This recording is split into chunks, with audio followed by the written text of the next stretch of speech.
Alrighty. Afternoon.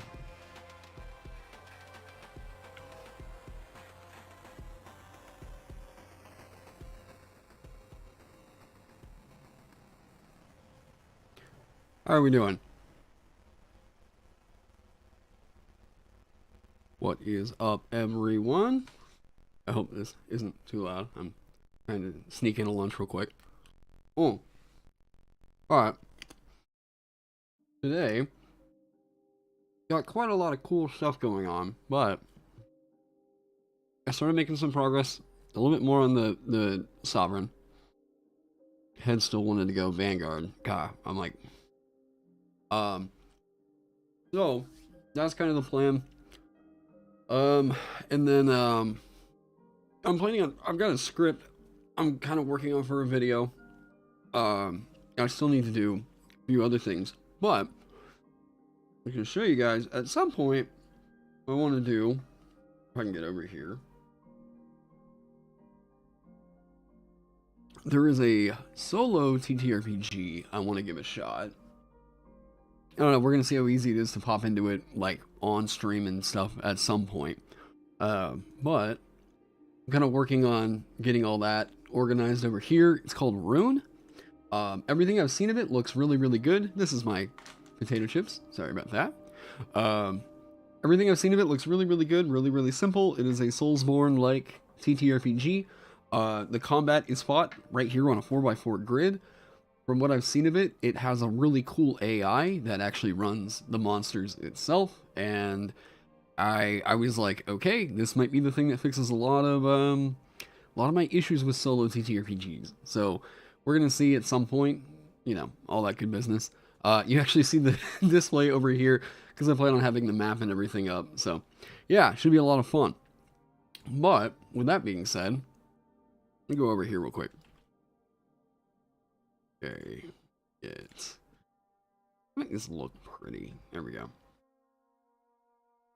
Okay, so right now, right now, where am I at with the Sovereign? Here we go. The Sovereign needs something. It needs something kind of passive in the core that isn't super hard to track. Let me see, I might need to turn that down a little bit. There we go. It needs something a little bit more passive in the core that is kind of fitting for every Sovereign, not just like, you know, oh, well, you're going to be the Commander Sovereign, right? So, I moved Authority away. You won't be able to cycle around alongside you and say, hey, what's going on? It's good to have you.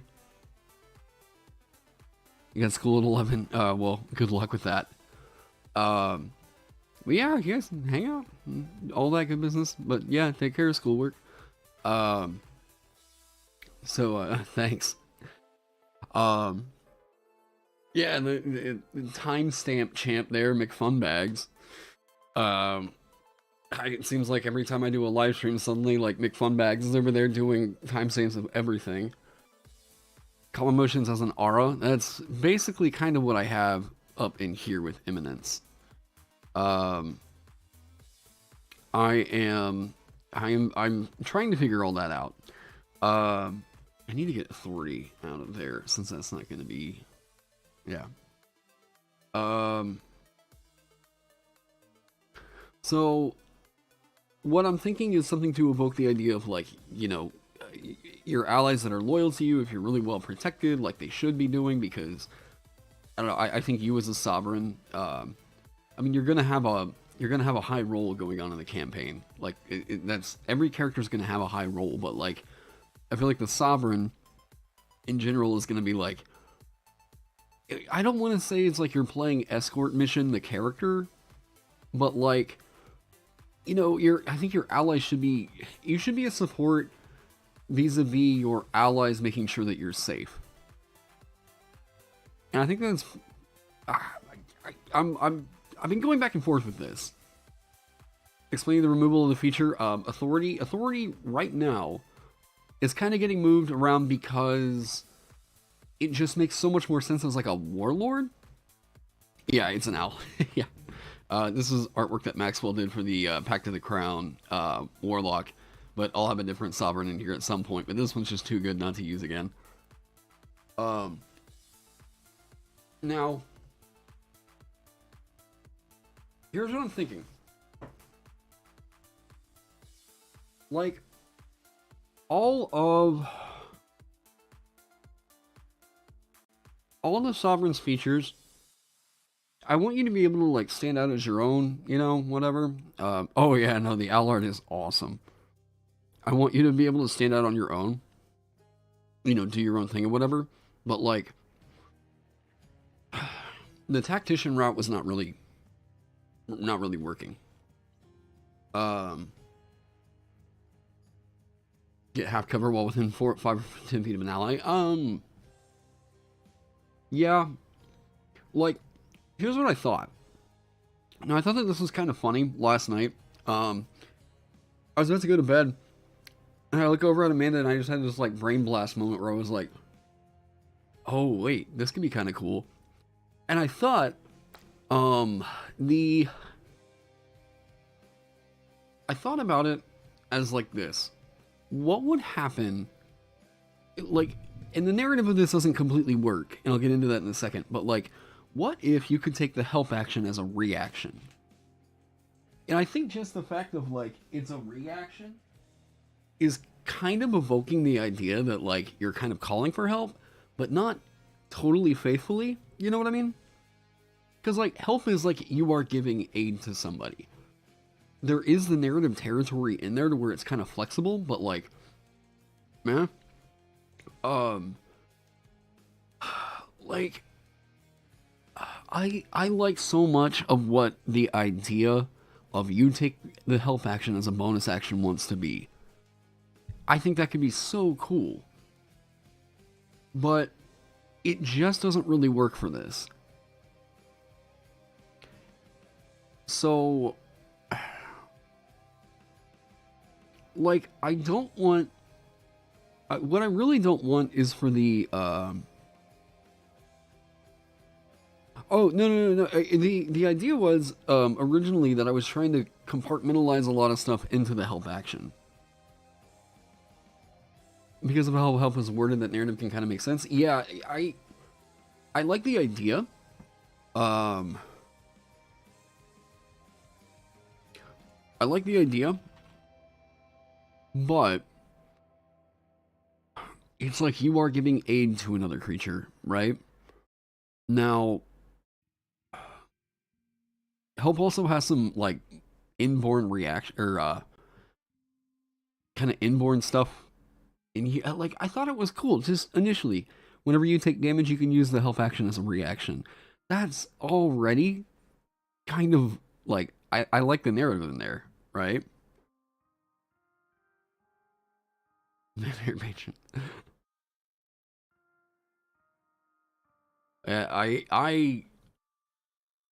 don't know. I've moved authority away from a core. So, yeah. So,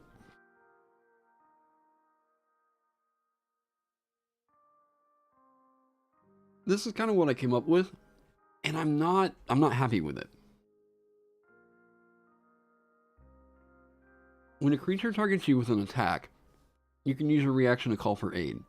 If you do, your allies that can see or hear you have advantage on the next attack roll they make against the attacking creature within the next minute. Now,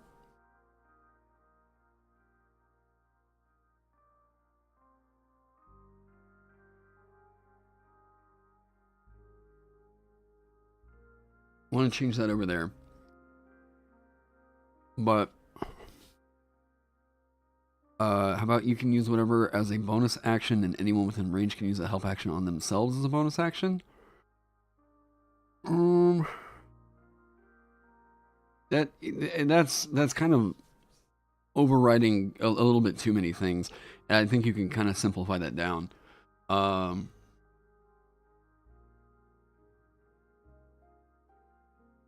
I would say, like, doing so...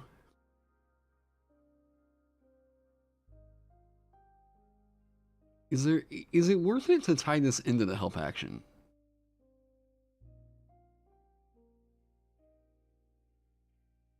Because, like, there's some things we can do with this, right?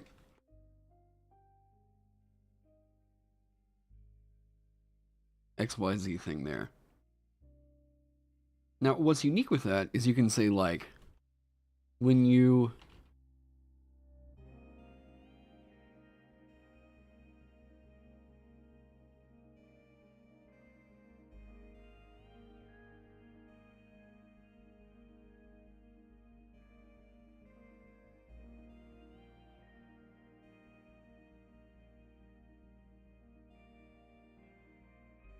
Stuff like that.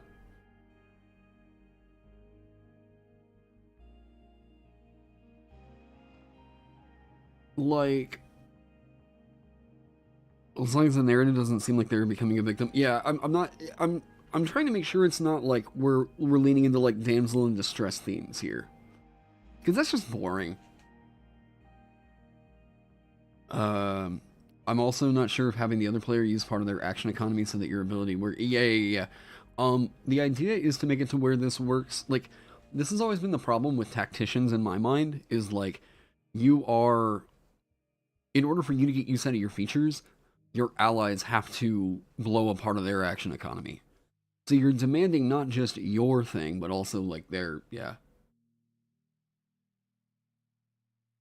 For your ability modifier from the subclass, but yeah, I think that sounds kind of neat.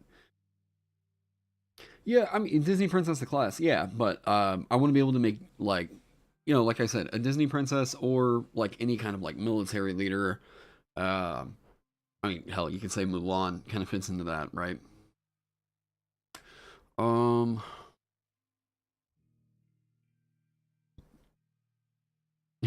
Yeah. You don't have to be within 5 feet of the enemy to help an attack, does it? Because I know that there's a hard restriction of like 5 feet. Aid a friendly creature, or aid a friendly creature in attacking a creature within 5 feet of you. When you take the help action, the attacking creature does not have to be within 5 feet of you. Oh, I haven't leaned in on charisma or anything like that. Yeah. How's the progress on the goals for this summer? We got 2 out of the 3 or 4. I think it was a 4. The witch is going to be something different. There's a project I have in mind for the witch that, like, I like wall rocks, and I actually already talked with Wall Rock where I was like, you know, hey, I really like the stuff that you've got going on the witch, but I think that, like, if I was gonna make one, it would be super similar. Would it be cool to, like, you know, potentially do a version? But, you know, yeah, so that's later on down the line. But yeah, as of right now, I mean, with the Vanguard and the Alchemist knocked out, I think that this one's gonna be not impossible to get done. I can't remember if this was ever answered before. Will this class have spellcasting? Certain subclasses will. In the subclasses, you can potentially be a full caster. Not in the base class, though. Because, like, King Arthur didn't have spells. At least not to my knowledge. But if you look over at, like, the Fey Monarchy, this one you're going to progress and get spellcasting as if you were a druid. Is the Alchemist available on Dungeon Master's Guild? Yes, it is. Why not a supplement to Wall... it's actually Wall Rock. If he's okay with it. I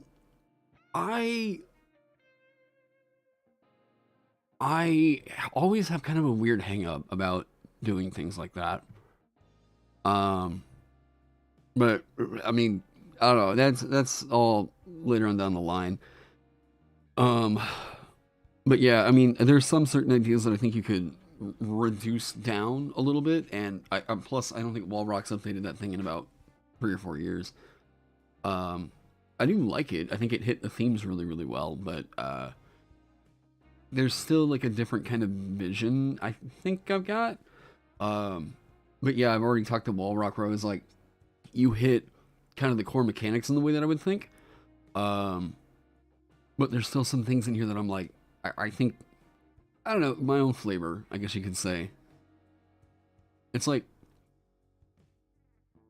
how do I put it? It's like whenever you hear a band cover a song, right? It's like they're not saying that the original was bad. They would have just done it different. Or they have their own style to it, you know? Gray man? What? Am I gray?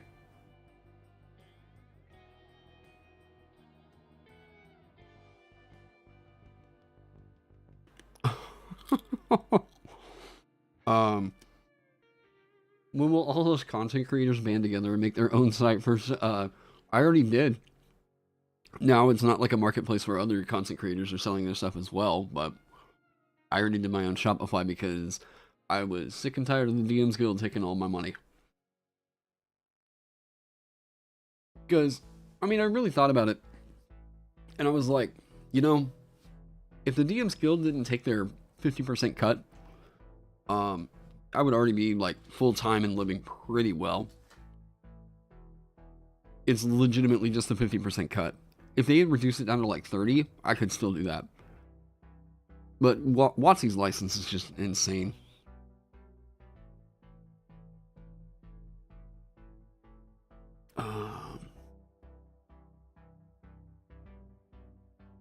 New way to feel nervous at school. Wait, what? Oh, you're going to work as a teacher. Oh, awesome. Congrats. It was okay. Yeah. All right. Yes. Boy, unlike any other job I've ever had in the past, my first day as a teacher, man, I thought I was gonna throw up, puke, everything. It is terrifying, but you'll be okay. Like, you'll be fine. I always felt like, all right, my first class, what's it gonna be like? And then I go up there and I'm like, all right, let's talk about your syllabus, yada yada yada. And I'm just like standing there the whole time, like, these kids think I'm an idiot. I feel like an asshole right now. But you'll get through it. You'll probably cry on the weekend, you know? I just realized that display is kind of funky. Let me fix something real quick. You'll probably cry. You're gonna want to drink. On the weekend, feel free to let all that out. There we go. Oh yeah, no. Totally understandable, alright? Like, those nerves are completely normal. Oh wait, that's going too far. Let's do this, actually. Boop, and then... there we go. Professional. Yeah. First time teaching nerves are... boy, it's kind of hard to... because, like, you feel like, I'm gonna be an idiot, I'm gonna fail these kids, I don't know what the hell I'm doing. I can always quit. I can always just tell them, hey, no, I'm good. I don't want to, you know, whatever. No, do it. Just go in. Let it be scary. Okay, it'll be nerve wracking. Yeah, no, don't put any alcohol on your desk. You did some private lessons and helped in schools, but working full time is scary. Yeah. The first day will go by way faster than you think. Do you know what hours your planning periods are? Like, I was really lucky because my first and last hours were my planning periods. Yeah, just do it. Don't let your dreams be dreams. I had a pretty ideal schedule where it was like, yeah, my first and seventh hours were my planning periods. So it was like, oh man, I got to get ready super early. I didn't have to like come in incredibly early, you know, but like, you can keep the alcohol in your drawer though. I would not recommend drinking while drinking in school. I know there's kind of that funny cliche of like, the drunk teacher or whatever, but like, you don't want to live up to that. You know, it'll be terrifying. You'll get it done. And then whenever you come home, you're going to feel like, whoa, I don't know what I was doing. if you're like me, you're probably looking at a bunch of different lesson planners trying to figure out how the fuck do I plan for anything? How far out do I need to plan in order to feel okay about tomorrow, right?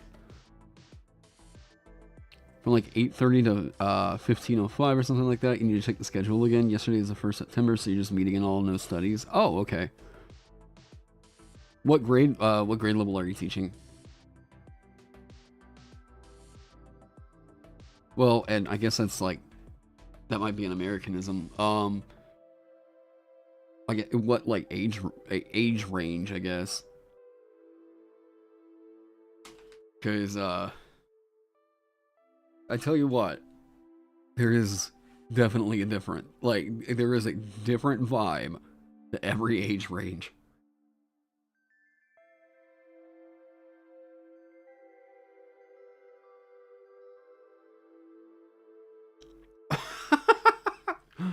Teacher of my welding class faked students under the table to drive him to school because he had too many DUIs. First, 4th, and 7th grade. Wow, weird spread. Okay. 7th graders are going to be cynical. 4th graders are going to be fun and just crazy, you know. 1st graders, there's going to be a lot of crying. It's just, they're going to cry. Oh, like, oh, cool. Private, okay, so private schools are also a different kind of territory to navigate. Like, I mean, at least you're dealing with, I would just recommend, like, you know, get to know your principal, get to know your dean of students, be sure that you guys are on the same page in regards to, like, disciplinary practices and stuff like that. How do you feel about your classroom management? Like, if 7th graders are the worst, whenever the worst of the age group you're gonna have, okay? 8th graders, especially last year, were horrible. Horrible. Are the parents nastier at private school, or is that just a bad stereotype? Parents definitely feel a bit more entitled, and in a way, if they're invested in their kids' education and they will actually participate and do everything, then cool, great. The kids that I'm always like, it's always funny. The kids who I can tell that their parents want to be more involved, like they'll show up to parent-teacher conferences and like not even, like their kid wasn't in trouble or anything, they just want to kind of hear about what's going on. Those aren't really the parents I need to talk with, right? The parents I usually need to talk with are the ones that have problems showing up to those kinds of conferences, you know? Oh no, don't make me remember 8th grade, yeah. You gotta work later so you can't stay on the boat. You would say, oh, hey, thanks for popping in. Feeling entitled is a problem you heard.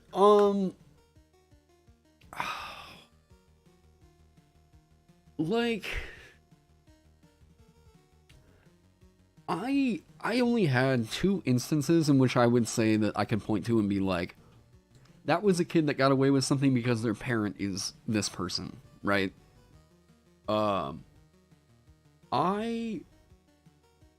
Like, there was a student who I had told constantly, like, hey, don't run out of my classroom, don't run out of my classroom, told this kid this multiple times. And then finally they had taken another student's backpack and ran out into the hallway with it. And this is like 4th or 5th time I had told them, like, don't run, you gotta ask me for permission to get out of my classroom, right? I need to know where you're at. Like, I need to know where my students are at. So they took off with this other person's backpack. And then when they came back in, they were just shocked that I was like, you've got an infraction. And they were like, what? What do you look? And I was like, yeah, you're not listening to me. You ran out of my classroom. Whatever. So wrote them an infraction. And then the next day, I got an email from my principal saying that, or asking about why the infraction was written, that the parents were curious. And whenever I explained the reason, I was told I needed to go through like a 6-week like mentorship where I was shadowing another teacher because they thought that my classroom management skills weren't up to par. Oh, echo? Wait, really? Anybody else getting the echo?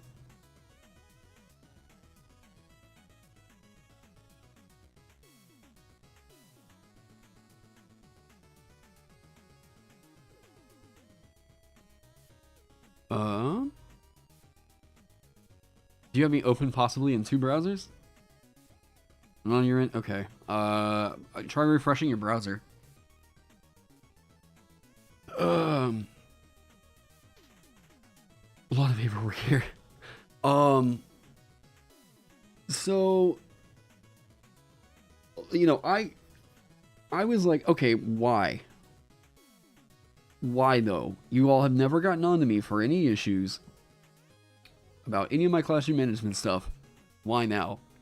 And it was like, oh, it just so turned out that this was a student whose like family was on the like they had a plaque up in the like in the PAC and whatnot. So I was like, oh, gotcha. So, you know, the infraction, as far as I remember, was expunged from their record. And I was told I needed to go do a mentorship for like 6 weeks or something like that. And I was like, are you for fucking real? Like, get out of here. Bro.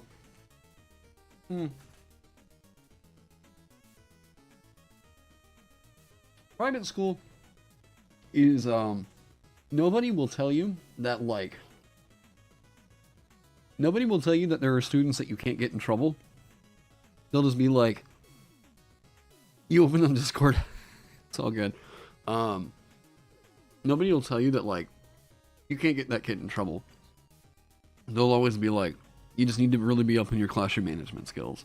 Or, like, you have to play the political game or whatever. And, like, there were several things that just made me kind of, like, uncomfortable. And, yeah.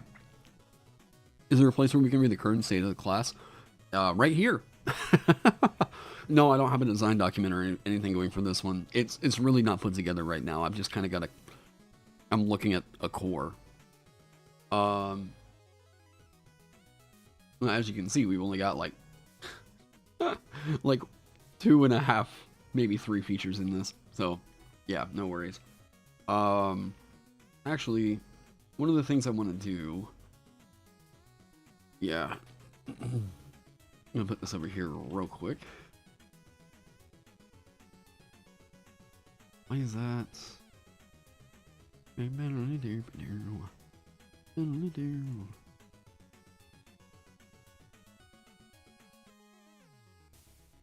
Shanzi came out with a new... I'm not familiar with who that is.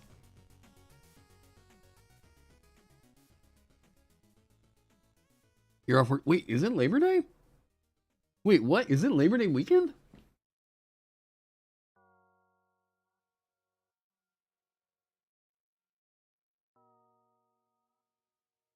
Oh my god, wait, it is. Hey. Hey.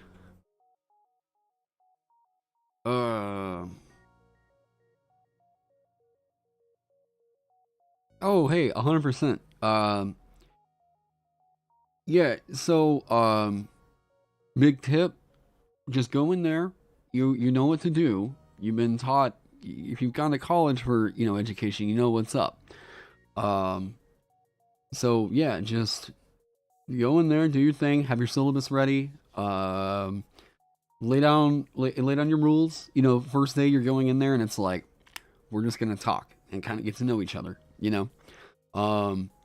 Figure out those kids that you know, like, hey, boom, boom, boom. I think we're gonna get along real well. And then in 6 weeks, you're gonna find out, nope, it's these kids actually. Yeah, just try to have fun with it. If you need to cry, Go cry. It's yeah. It'll feel overwhelming. You'll be terrified that first weekend. It will get better. Promise you.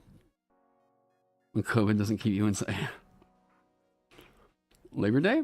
Are you not from America? Yeah, Labor Day's like first weekend in September. We have a national holiday where everybody gets a break. Yeah, you spent 12 plus years watching teachers teach. How hard can it be? Yeah. Oh man. Oh boy. Like, oh, you're right. Okay, yeah, we have a national holiday, super early in September for Labor Day. It's kind of like our signal for like, hey, the fall season's like on the way. I don't know. It's one of the like two or three dozen holidays we have where everyone was just like, we really don't want to work this Monday, and we're like, okay, cool, let's call it. Oh, I don't know, Apple Pie Day, and then we're like, fucking yes. What do we do on Apple Pie Day? What do you think? Yeah, like, International Labor Day is May 1st. Really? Huh. Interesting. Labor Day on no Labor Day weekend. I just mean like it falls on a Monday, so Labor Day weekend is a 3-day weekend. Some people even give you a 4-day weekend for Labor Day. Um, to the monk, allow the fighter to second win one extra time and such. This could be a good idea. No. Like, I mean, that's basically what I did with the dancer. Hang on, sorry. This chair.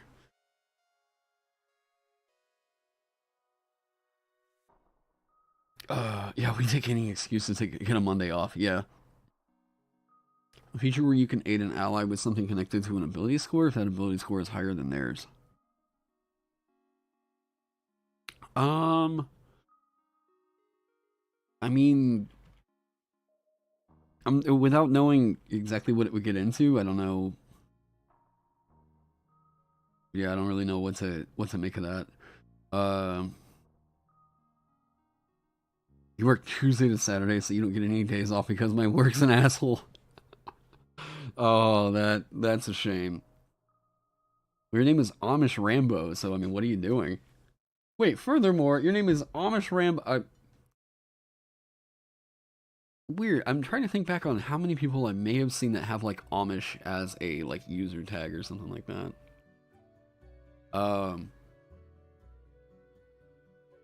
Yeah, fuck yeah, it's Apple Pie Day. Yeah, it's really just an excuse to get drunk and act American again because the 4th of July apparently wasn't enough. Yeah.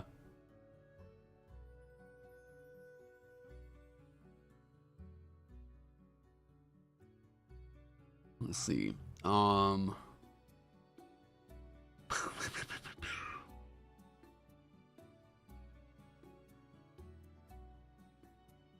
Part of me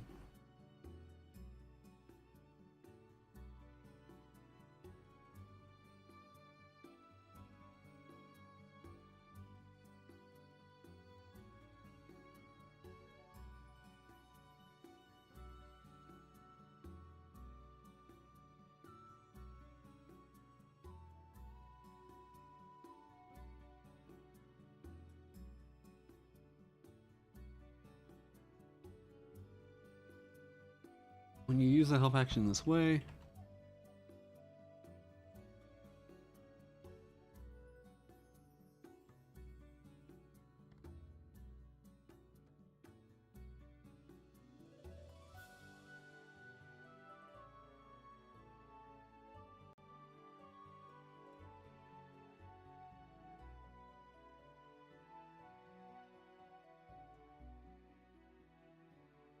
Because help doesn't have a specific range other than the attack roll.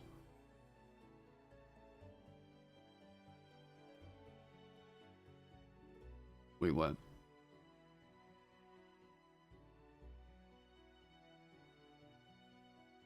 Makes a holiday. Everyone gets a benefit. That's cute. Hey, what's up, Phil?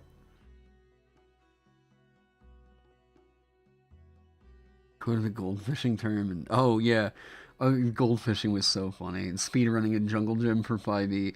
That that was, oh my god. I was legitimately like nearly in tears laughing over that one.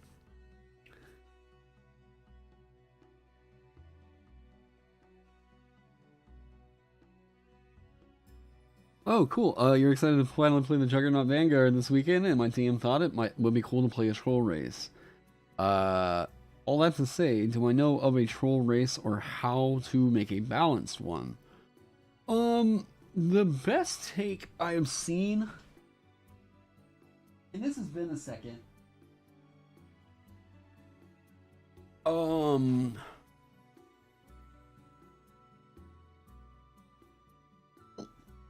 does a reaction need to be defined as help since help is generally a standard action with its own parameters, different from this reaction, or does the sovereign get a boost when using help? I want to bake it into the health action because we can bake other stuff into bonuses for the health action later. I think.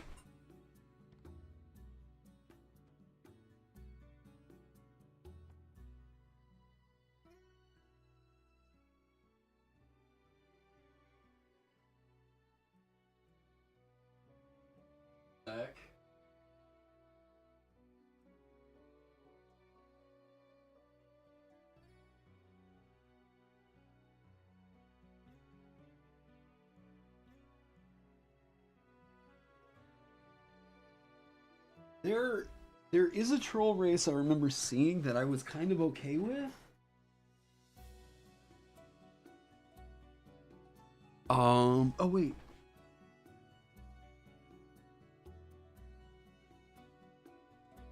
Damn, no, I don't have it. Did I see a ghost? No, I'm looking for, yeah, the Cobalt Press Trollkin. I've got Midgard Heroes Handbook somewhere around here.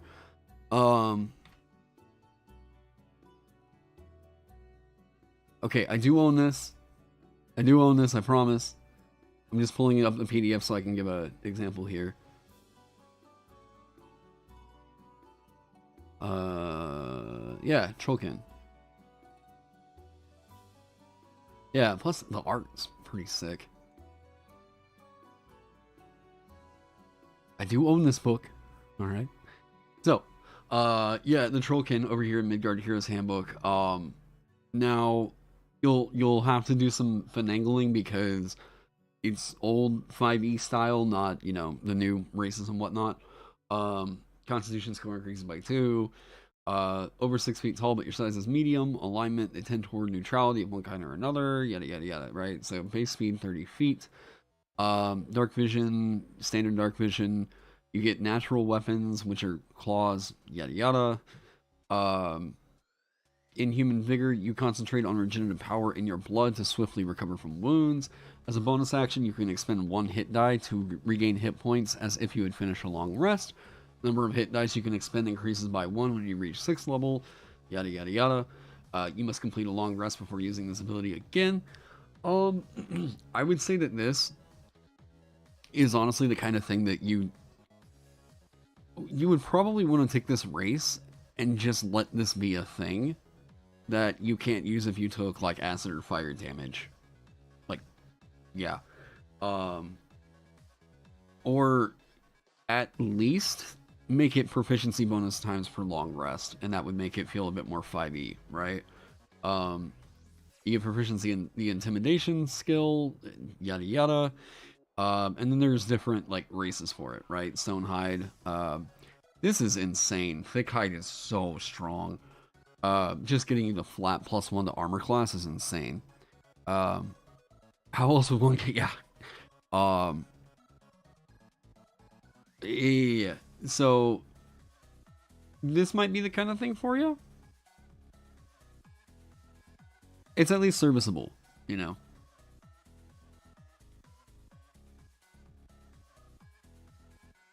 Boo.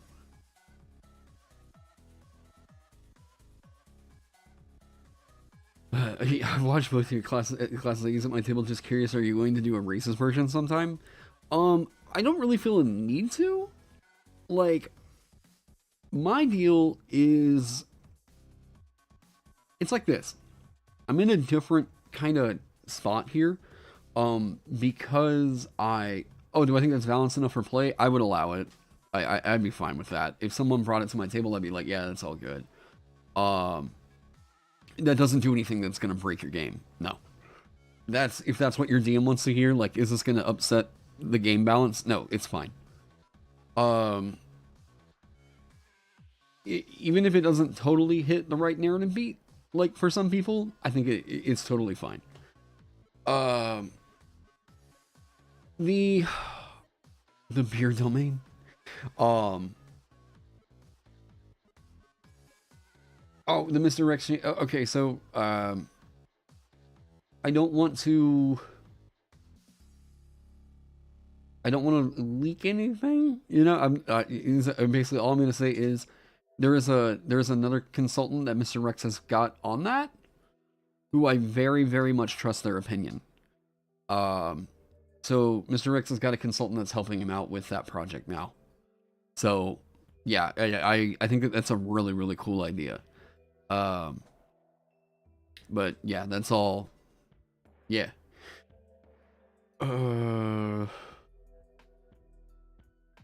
Well, okay, so I do like the idea of like solidarity as something to kind of evoke with the Vanguard. Oh, racist I know. Okay, not happening because. Thank you. So, reason I'm not doing that video is because like I'm willing to allow like any player, like, hey, I've got this idea for a race, what do you think? And then I'd be like, cool, let's work together to like make that thing happen.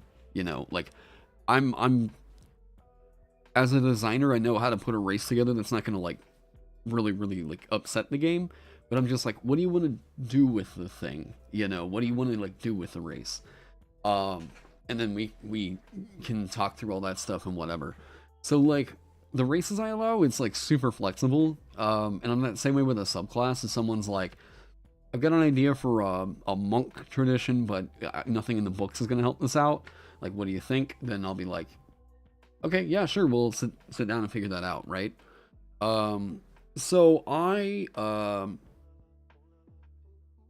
me doing a races I allow video is like, I don't know. Plus, like, there's some of the official races that I'd be like, hey, I just don't really, you know, if I say like, well, I don't allow oneD pure blood because it just, I don't know, those aren't really the kinds of stories I'm trying to tell. It always seems like no matter what I say, it'll always bite me in the ass because someone's like, oh, what do you mean? And I'm like, oh my god, oh. Look, you can like it, whatever. Oh my god. So yeah. So plus the title races I allow at my table sounds. I mean, oh god, but wow, what an eye-catching thumbnail that would be, huh? Races I allow at my table.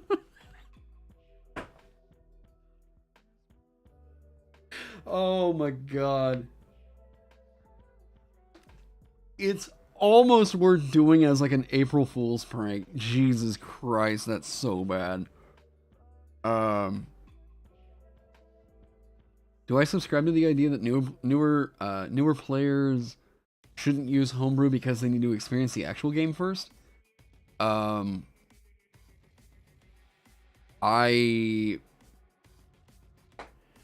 mean, if I'm introducing someone to the game, I'm not throwing homebrew in front of them. In fact, I'm not even throwing like Warlock in front of them. But I'm introducing the player, right? If I'm just telling somebody, hey, here's how you play Dungeons and Dragons, I'm throwing Fighter, I'm throwing Cleric, and like Wizard, and maybe Rogue, right? Newer players in terms of like how long have they been playing? Not Warlock. Probably not. There's a reason for this.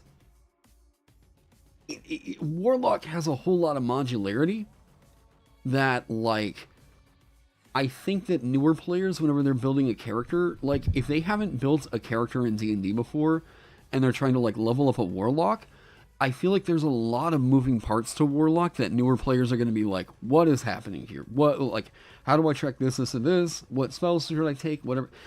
Warlock feels like there's plenty of opportunities to make real bad decisions in character building, and that's not great. Like, you know, um, if someone really wanted to play Warlock, I'm like, okay, cool, yeah, we'll talk about it and I'll walk you through it. But like, most likely, if it's a newer player, someone that's never played D&D before, I'd be like, let's just get you used to rolling d20s and shit, right? Like, you know, fighter, super simple.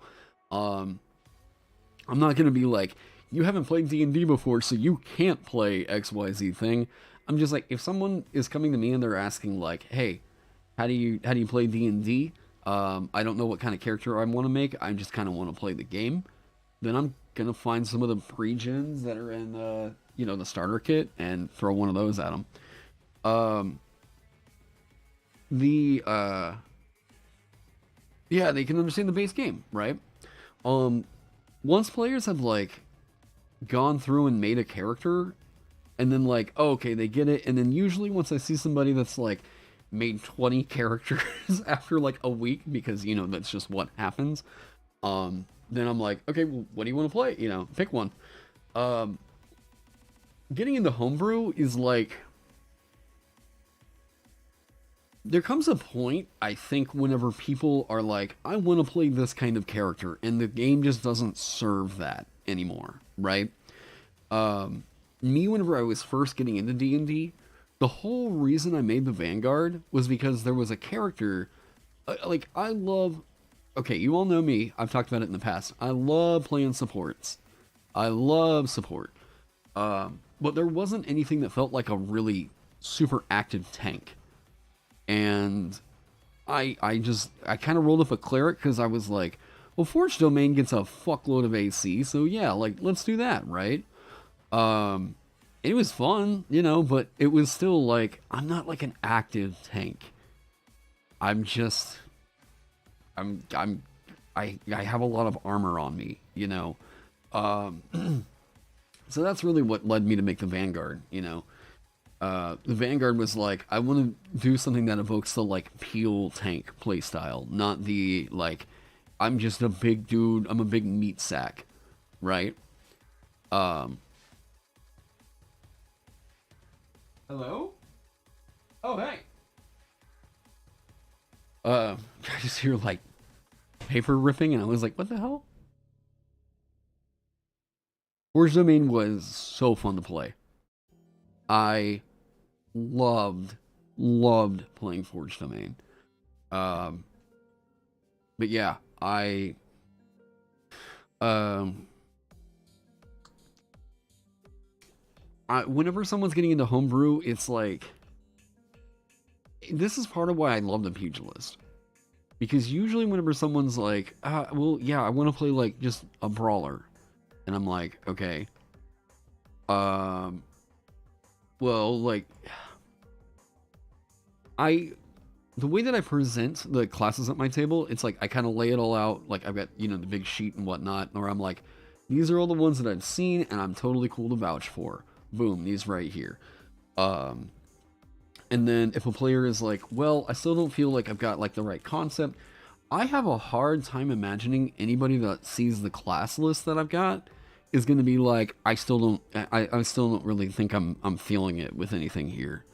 Um, and you know, if I come up with some new idea, then like I'm cool to like make it, but that's not necessarily saying that I think that like all of these things should be at every table, right? I'm mostly making them because I'm like, this feels like a playstyle that you can't really do. And yeah. Uh so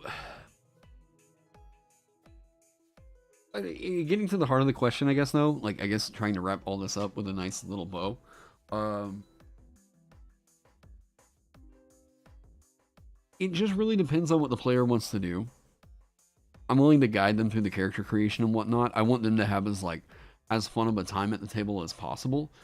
Uh, so like, if there's something in the base game that just isn't really resonating with them, but they're like, no, I just want to play like a brawler. I just want to, then I'm like, okay.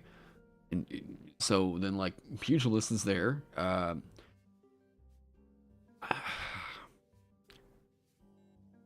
Like I don't know, with all the homebrew that we've got out there, it seems like it's kind of hard to think of like what what kind of character concept do you want to play that we can't make happen with some of the homebrew that's out there right now.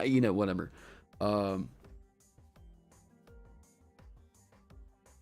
Yeah, I don't know. I guess it's complicated. I was trying to wrap that up, and then I realized like I keep losing the plot on that one.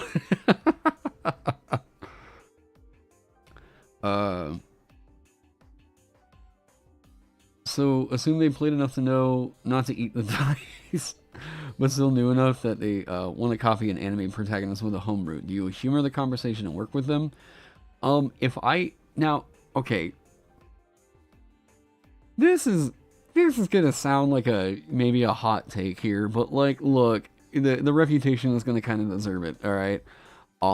If I immediately see like anime artwork, like straight up anime artwork on a piece of homebrew, look, I can tell you 9 times out of 10, I'm probably not gonna trust what's in there. All right. I I'm willing to give something an evaluation, but like in all the times I've been evaluating classes and at least looking over some homebrew, that tends to ring pretty true. All right, like yeah. Official stand user monk subclass. Oh, the slime girl photos. Like whatever they want to do with like an anime character, it's like I usually just have to sit down and talk with them about like, and I really don't, I haven't had this happen personally. Well, I would have a sit down with the person and say like, hey, we're looking to evoke like kind of traditional fantasy here. We're looking to evoke like a little bit more like whatever this is going to be the setting. So like I don't think Goku is going to fit in here. Like, or if you want to play Goku, you want to try Sun Soul Monk, or like you can go with a character that's inspired by it, but like, dude, I tell people like, dude, you can't be a Saiyan in this. No, I'm not doing that.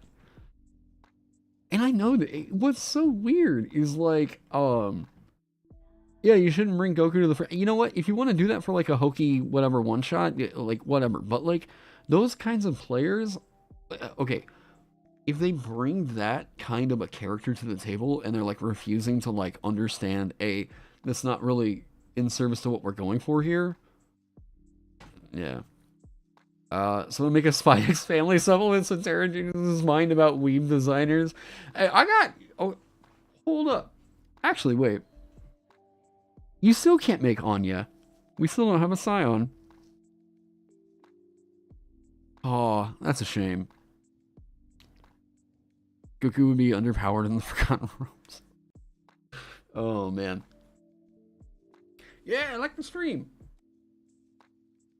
I kind of wonder if you could potentially even evaluate, like, has somebody tried to stat up Goku in a way that actually, like, made sense? Because I remember people were talking about how like Gandalf could just be like what was it, like a 3rd or 2nd level wizard? Yeah, how does he have tails that let you fly? Yeah.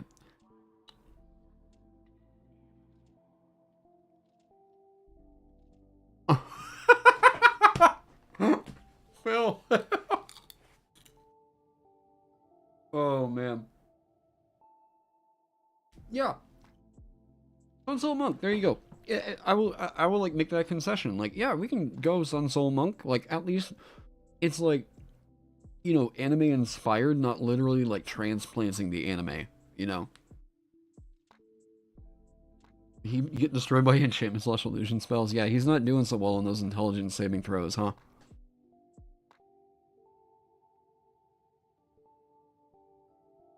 Well, so it was funny. There was a I remember seeing a video where they were talking about like how Gandalf was just like a 5th level wizard or something because even at taking whatever max falling to air, whatever, or not max,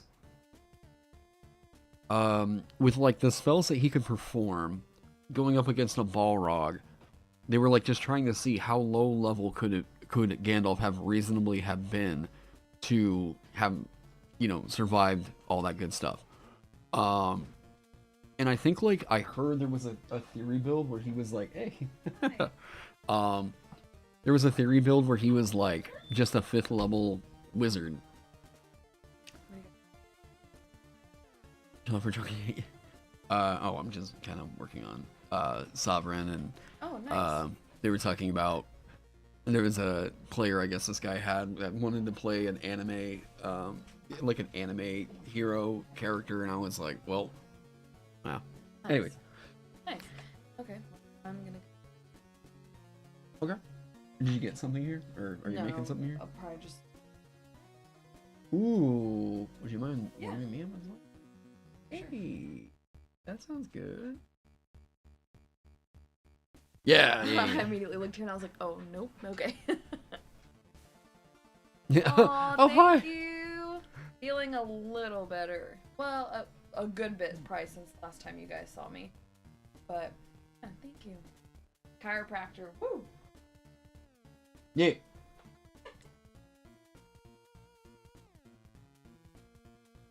Oh. Okay. Wait. Oh, come on. Come on, bud. Oh, man. Yeah. Elegance. So elegant. That's my shirt. Yeah, that's my shirt she keeps stealing. You get to a point where, like, you know what? She doesn't even need to buy clothes anymore because she just keeps taking mine.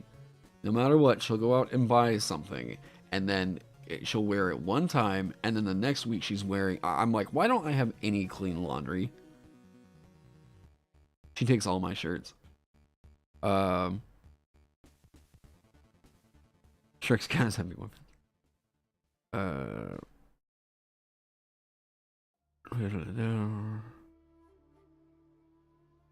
UA Plasma before Spelljammer with 18 AC and Sky itself that was a wizard to mimic reincarnated as a slime.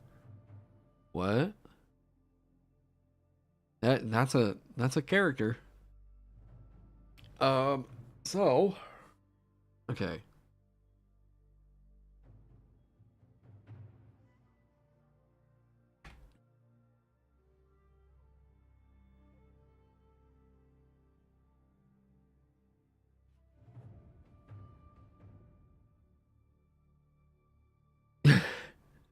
Part of every good relationship is the adoption of shirts by the person who looks better in them. Hey, you know what?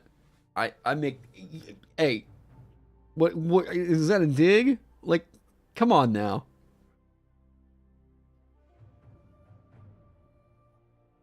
I try to stay away from dead levels, correct? I don't have that as like a philosophy or anything.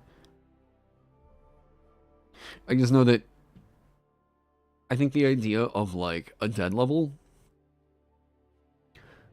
I think that some people misunderstand what a dead level should be or why certain characters get dead levels. Because like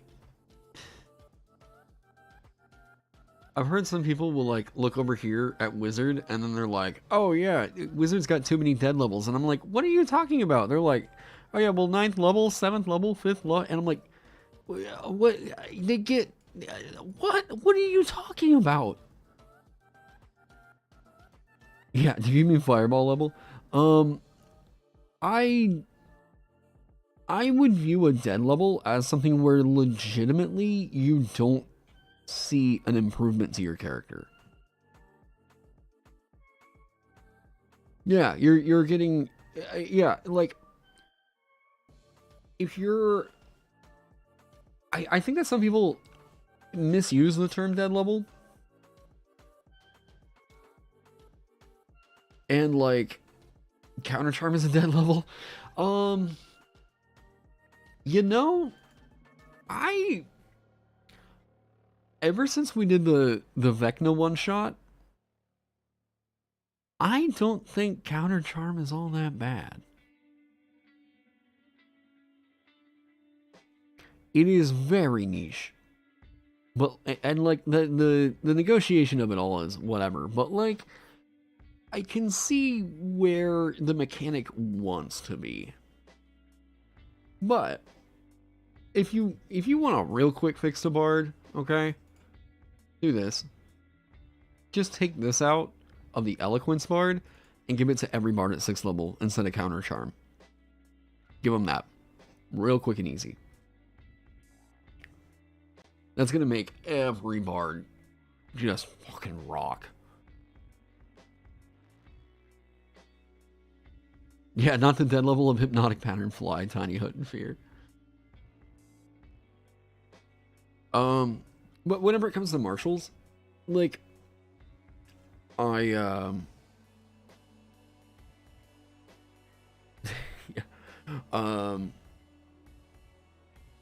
Whenever it comes to martials really want reliability.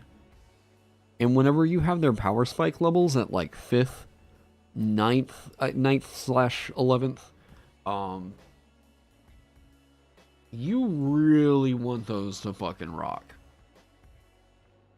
Like, they need something that's going to be reliable and makes up for the fact that they're not getting third level spells. So like extra attack is typically the default of like, okay, that is boom power spike, right? And like looking at, you know, I mean, sure, Paladin, Ranger, these are getting spell slots. I can never remember Monk's 11th level feature in Monastic Tradition. And it, oh god. This feels like nothing for Monk at 9th. I guess it's because they get, but everybody gets that. Like, ew. I think that may be another reason why, like, oh, well, yeah, the D8 as well. Thank you. Cool. Truffle pizza. What? I mean, oh, would you mind taking the box? Thanks. Is it? It's all good. Ow.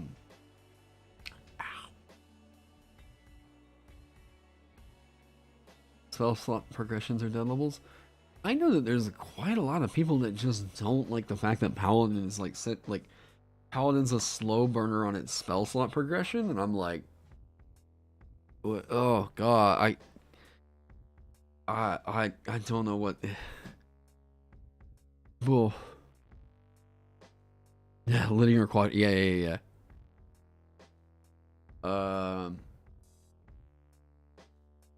of looking real quick. Fighting style, second win, action surge.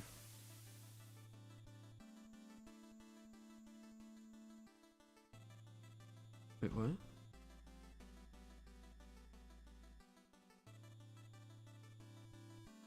Oh. Sorry, one sec.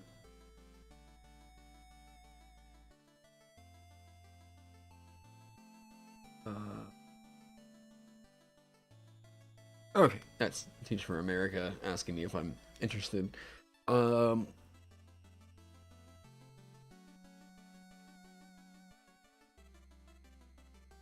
don't like Paladin's front load because I feel like it makes it a lot more powerful? Paladin is strong, but it feels stronger with it being front load. Paladin, by virtue of getting like Divine Smite, means that they can't have a dead level. As long as spellcasting is progressing for them, Paladin does not have a dead level. Like, Paladin gets full martial progression? Somewhat.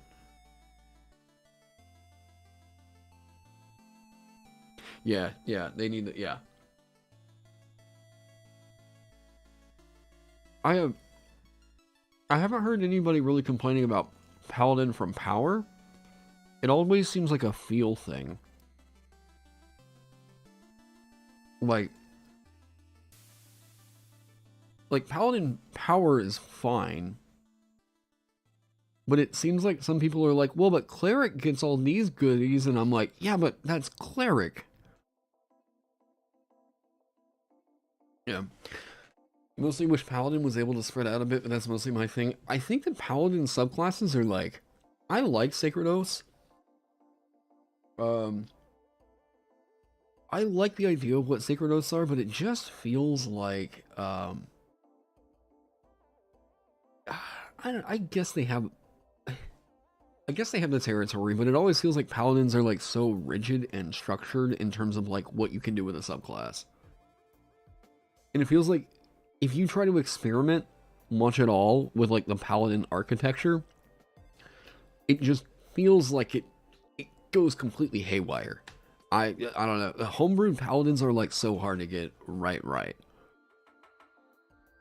But yeah.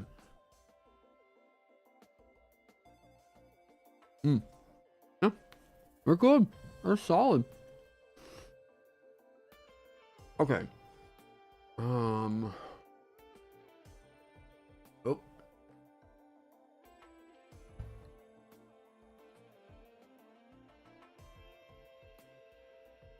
There's a couple things to watch out for here.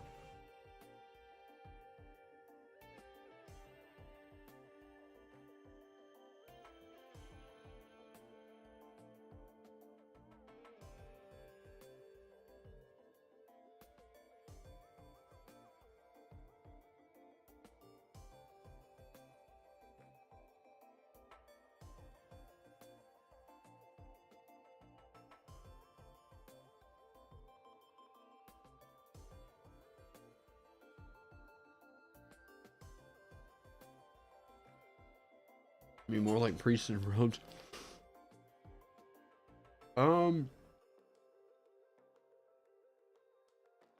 Cleric, like, I think that I would. I think that I would rather see some kind of a divine healer D6, but it's like the wizard of healer, you know?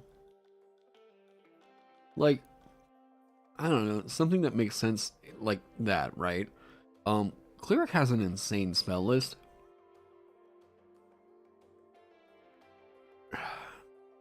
But it also feels like an odd duck in the middle of all the other classes.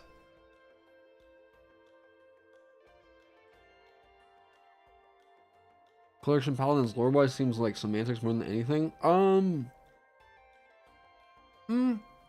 I think the Paladins, it's more about like, what's the narrative of what does it mean to swear an oath? What does it mean to like make a promise, right?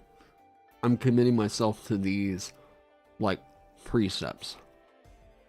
Whereas Cleric is like, no, literally it's a god. Like literally it's a god.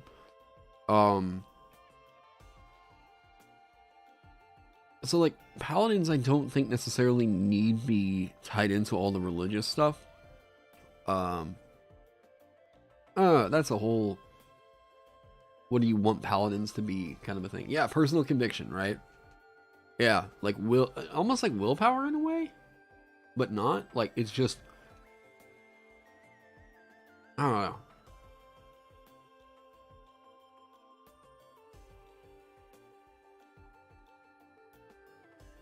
If a cleric subclass has martial weapons and heavy armor, why is it not a paladin? Because it doesn't have a D10 hit die. I mean, you know, paladin is more straight up the warrior, and I think it's kind of hard for paladin to break out of that being its thing, right? Cleric is like, yeah, right makes my, clerics are more about like I like so much of what cleric is. I will do with it. Yeah, I will get you to yeah.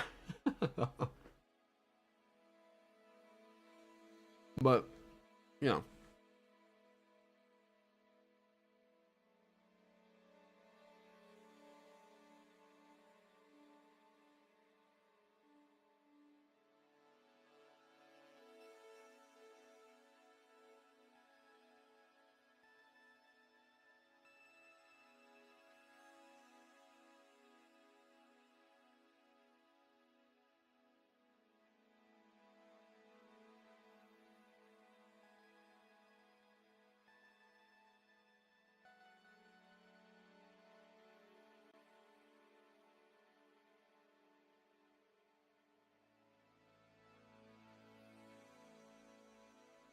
Mm.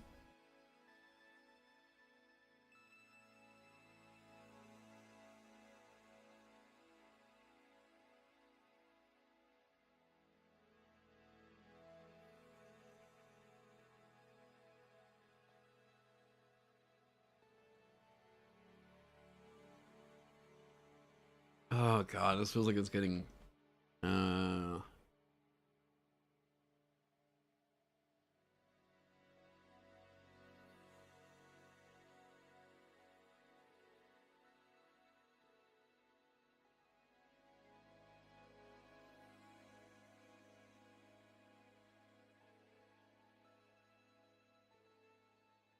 there's somewhere to go off on that. Um Paladin is a person that believes so much in one thing that the divine power is sent for them. A paladin's like, oh no, wait, the divine power is sent for them. Yeah, okay, there you go. Yeah, I was like, wait, what? The paladin is like the most Chad ass class there is out there.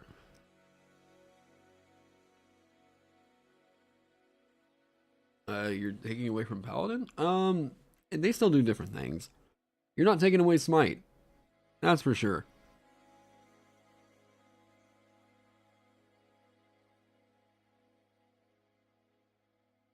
Plus, like, um,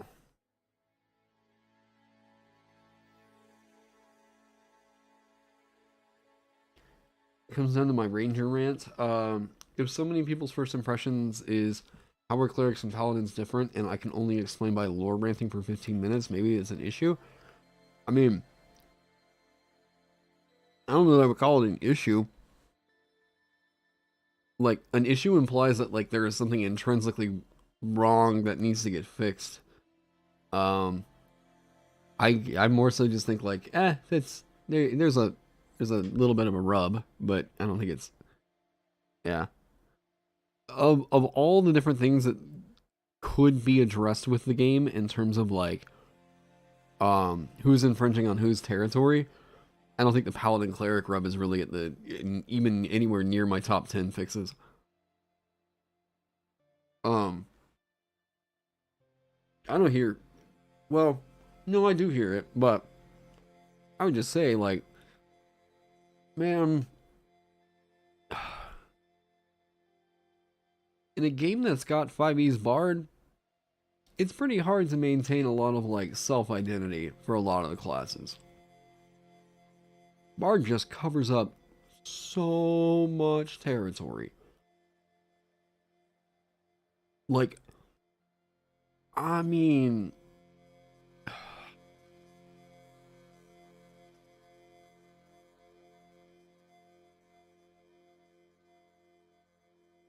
uh,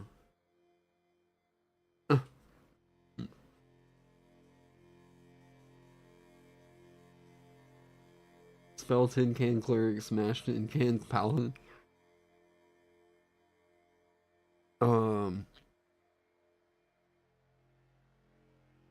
yeah, I'm you, but I play a lute. Yeah. You think back with the issue that Sorcerer has a Diet Wizard spell list? Sorcerer is going to get changed. Sorcerer will get revised. Um, you know, the fact that they were giving Sorcerer like the territory of like, boom, like in Tasha's whenever they were like, yeah, you can pick any of these spells from this spell list or whatever, I was like, okay, here we go. It looks like Sorcerer could be a pretty unique what Sorcerer needed to be is like Wizard gets the spell versatility. Sorcerer should have gotten the casting versatility, which they were going in with meta magic, right? But like it still doesn't feel like Sorcerer gets quite the amount of toys in its like list to really customize it with. You know, and that's not just like a fault of the spell list is short, but it's also meta magic is kind of short. Um, there's so many homebrew meta magic ideas out there, and then yeah, music theory.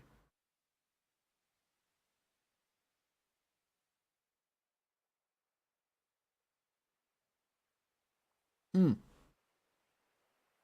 I don't know about the other two, but I will call Bard a fail. I would call Bard the most of all the classes that are currently up. Yeah, I would call Bard. Bard is the biggest narrative fail of any of the classes.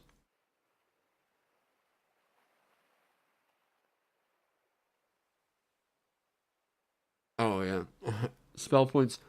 Any element of tracking that you're having to like keep track of above 20, it's bad play feel. Um, just trying to fix something real quick, right? Just looked weird to me.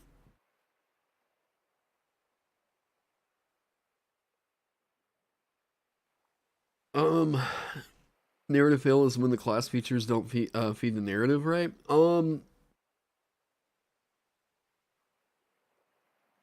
Yes, but like, you know what Bard makes a lot more sense as? If you get rid of their, okay, yeah, sure, make Bard a half caster. Make Bard a half caster, make it to where, okay, yeah, we're rewriting that. Um, make Bard a half caster, but don't name it the Bard. 5e has needed a red mage, like a true red mage. And once you do like half caster Bard, you can already see the red mage starting to form. Except, I don't think Bard is the right class for that. If you do something like a Mystic and make it to where, don't think psionics. Let's remove the idea that like they decided to call the Scion the Mystic for a second. Let's remove that idea. Make it a half caster where it's more of a red mage. It's where you can get restoration and, destruction magic. Um, Call it the Mystic because you're kind of dabbling in a bunch of different, um, you can get magical secrets, whatever. You can call it mystical secrets if you want, ma'am. Now Bard, what Bard needs to be, and this is from my like designing of the dancer. Heavy actually hit me up about this over on Discord and was trying to see if we might want to collab on this. Um, yeah, like in a call, yeah, you're kind of dabbling in a bunch of different, yeah. What both of us thought that the Bard needed to be spellless, and I was like, ooh, you're kind of pulling me in. We were criticizing like Bard as a spellcaster. If we were just like we can't change, yeah, of course it is. Yeah. Um, we were like, if you just if you were doing a hardcore overhaul of what like Bard meant to be, like what would it be, right? Um, I think like the best way that you could go with like what it could be to be a bard is like the idea of bard getting spellcasting is all essentially the idea of whatever they are doing is essentially so beautiful that it literally causes magic to erupt. Really what bard is supposed to be is bard is supposed to be that your casting, the source of your magic isn't like it's not like I play music yada yada whatever. No, it's supposed to be beauty. You are tapping into awe and like creation, just that deep sense of like I look up into the night sky and see the stars and I get that like oh, like overwhelming idea, right? That's what their spellcasting was supposed to like kind of evoke, right? But like it just it it doesn't feel right. It I don't know how else to put it. Um Bard just feels like it just makes so much more sense if you just scrap all the spellcasting and we're like, cool, what can we do with Bard is like almost like a stance switcher in a way, where like you're playing a particular song, let the characters figure out what that they want that to be. Um, while you're playing this song, allies that can hear you get a buff. That feels like way more what people are expecting out of a Bard. Yeah.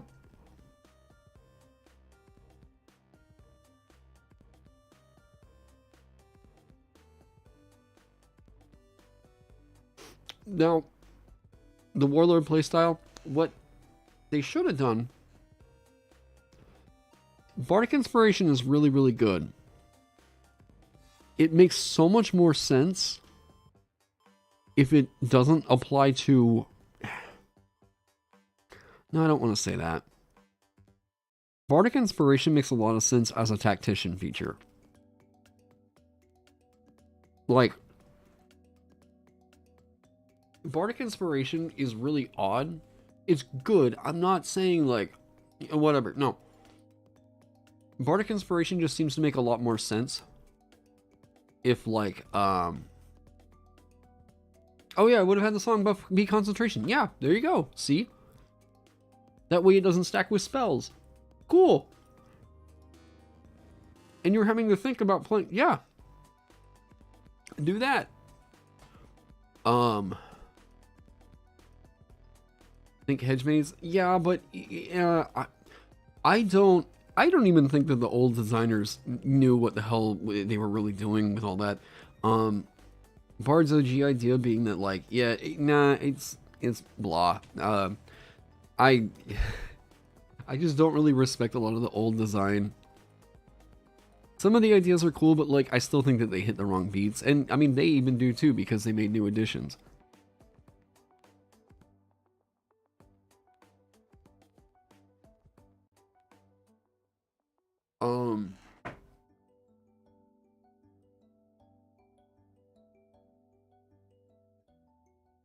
You're back, what's going on with the Sovereign? Still kind of cooking on that. I have an idea of what I want this to be.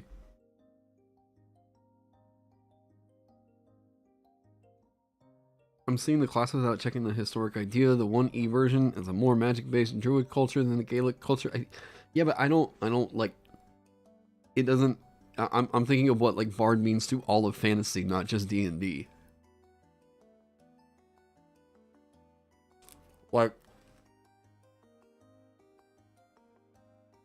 I don't... Like, especially with me being a musician, like, I would have rather seen... Oh, the Pillars of Eternity Bard is a stance switcher? Huh. Like, I think the Monster Hunter, like, battle horns or whatever they are too, right?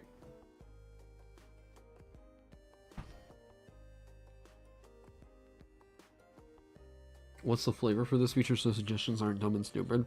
Oh, yeah, we'll get there. I was kind of noshing down my lunch real quick.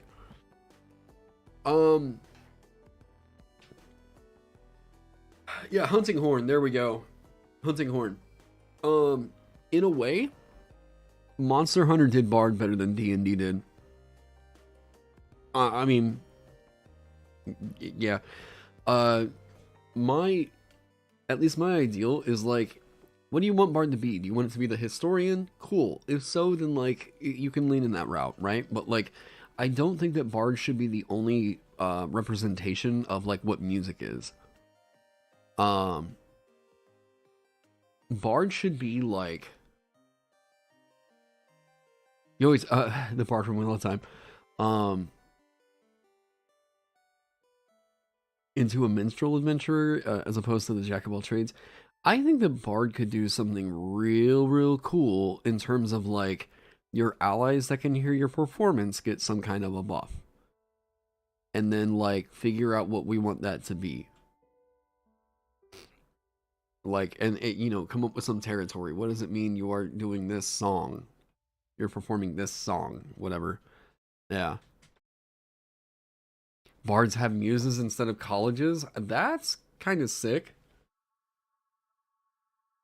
But I mean, like, the Bard College thing has been around for quite a while, but yeah. Oh, Bard Scope needs... Yes, Bard Scope needs to be reeled in real hard.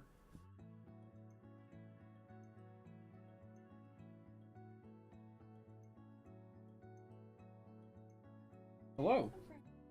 Okay.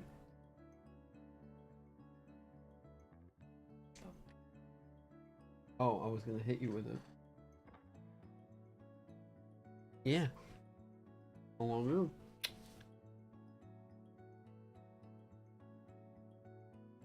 What? No. Oh. Love you.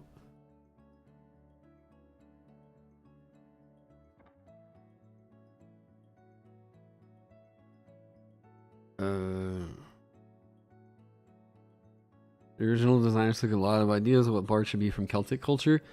I mean, they should have looked at Shakespeare. Like, yeah, yeah. They might have had that inspiration, but I'm like, I don't agree with it. I mean, it's not really a thing that I'm like trying to be convinced of. It's just like, as a musician, I think that musicians should have better representation, or I think that music should have better representation than the class that tries to fuck the dragon. Like, yeah. It's so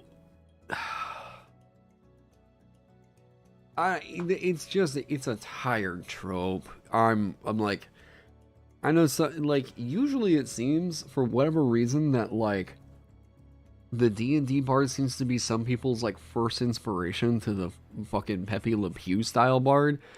And like, I don't know, I would rather see music represented. I would rather see music represented in just like a different way. I really would. Like, it doesn't, Bard doesn't do it for me. It's part of why, like, whenever I made the dancer, I was like, yeah, you can 100% do this without just going, give it spells. Yeah. In part, it's kind of what I like designing towards, is like, now I'm glad actually that, wait, do I only have one? Merchant, I guess the Runekeeper is kind of its own system. Okay, so I'll give the Runekeeper, sure, but like Alchemist and Dancer and Vanguard, boom. Okay, so I made more martialists than I have spellcasters at this point. Reason being, I think it's way more interesting to like explore the territory of like what we can just do with the action economy. And like, what does it mean to do this action in the game? Not just like, cast a spell, here's all the flavor for that, right? I mean, nothing's gonna hit every single beat that we all absolutely, believe, yeah. Be honest, you've never seen a horny bard in practice. It's more so that I'm bothered by the fact that people feel, I have had people, university, I've had people ask me if I was okay with them playing a bard. Because they've been told by some people, like, I banned that class because everyone plays the horny bard or whatever, and I'm like, alright, then there's a problem. And I think that it can be addressed. I don't know that it's a design thing, but like,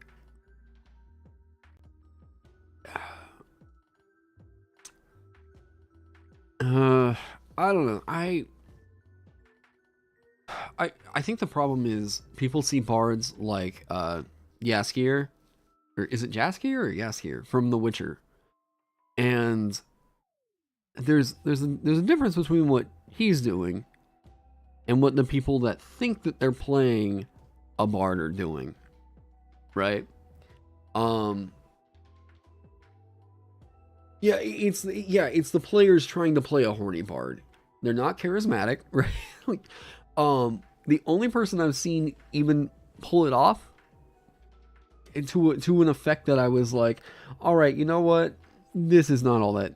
Yeah, it's not like a why. All right, thank you. Sam Riegel. And part of the reason why that worked out so well is because, hey, they're all really good friends, and they know that, like, hey, yeah, well, Scanlan didn't help in terms of like dealing with the stereotype, but in terms of somebody that managed to play one in a way that wasn't like cringy, Sam did a great job. But yeah, now there's definitely players that are like, I want to play the horny bard, and I'm like, what? Why? Hey, what's up, George? Yeah, we are talking bards in here, kind of. Yeah. But I don't know that it's necessarily design reinforcing the idea that like people should play a horny bard as much as it is just like all of the cultural representations that we've been seeing of bards have kind of just been the horny bard, right? And yeah. Also, Sam Regal's actually funny. Yeah, that definitely helps. Yeah. Yep. Oh god. And I wouldn't even say that like Scanlan was necessarily like horny on main. It was more so that like he just sort of like, hey, if it happens, it happens, kind of that kind of charming, right? He didn't really corner anybody in like a what I'll call like, you know, the Pepe Le Pew kind of bard way. It was more so that just like, you know, sneaking in a flirt, you know. I don't know. I'm trying to think of like anything that I would necessarily point to, and I'd be like, because I didn't really watch a whole bunch of season 1 Critical Role. I more so seen some highlights where I was like, you know, that's funny, whatever. But I don't know that I can really recall. He definitely was in Legend of Vox Machina. Well, and that's a different thing, right? Because they've got a script out, and it's not so much that like people are there not aware of what's going on, so they're in like you subjecting them to that is like creepy, right? It's like that's written in a script, so they're like, we're reading the voice lines for this character, you know. Or it should be kind of like the acrobat gymnast, and I find their wait, what? Kind of like the acrobat / gymnast and rogues as a whole from Pathfinder. They're performers, but not necessarily musicians. Obviously, dancer fits in that too. But yeah, I would rather. I'll kind of put it like this. Okay, Bard. At this point, if they remove this name, I wouldn't be surprised. Like, you know, whatever. If they just got rid of Bard and they replaced it with something like, I don't know, Songster or like musician, that feels real lame. I don't know. Songster feels more snappy as like a class name, right?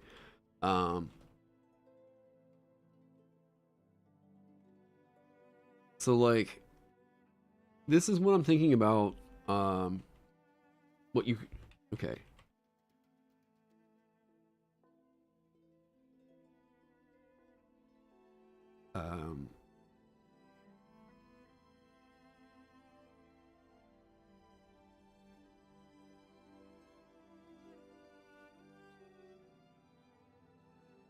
Boom. Minstrel? Is it? I have liked Troubadour.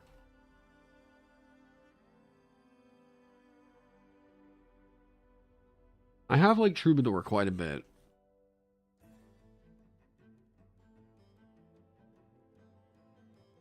So, like, this kind of combination right here, it actually, like, opens up a lot of the territory that this one class... I mean, I don't know that Bard is necessarily eating up this territory right here, right? But, like, you could say...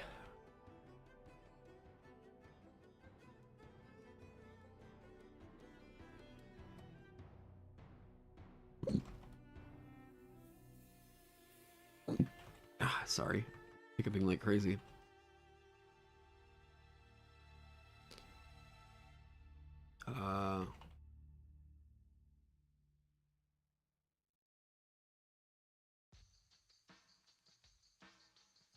You could say, boom. So, like, that's kind of my thought on, like, what would be a, if I was, making my own system, or, yeah, Herald doesn't fit for that. If I was making my own system, where I was like, what are the classes I kind of envision as being, like, in that system? It would probably fall something like this, right? I don't, like, in theory, like, this is fine, but it just feels like we've reached a point where, like, Bard has meant something real particular, and, like, you know. How's the rework going? I'm not actively developing on the rework until we see what's going on with the oneD&d stuff. The overhaul at this point, it's like they're doing their own overhaul. So I'm like, I'm not. Yeah, there's classes that I've tweaked that I'm using at my own tables and I've made it available for people, but like I'm not like in active development on anything in the overhaul that there's certain core things that I think that they're gonna change. But yeah.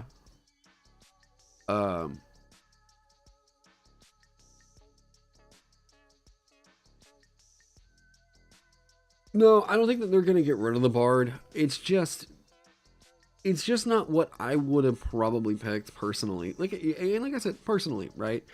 It's not what I would have personally picked for what it meant to be like a musician, you know? And what the class currently represents is, I don't know. Yeah, I wouldn't go with Jester either.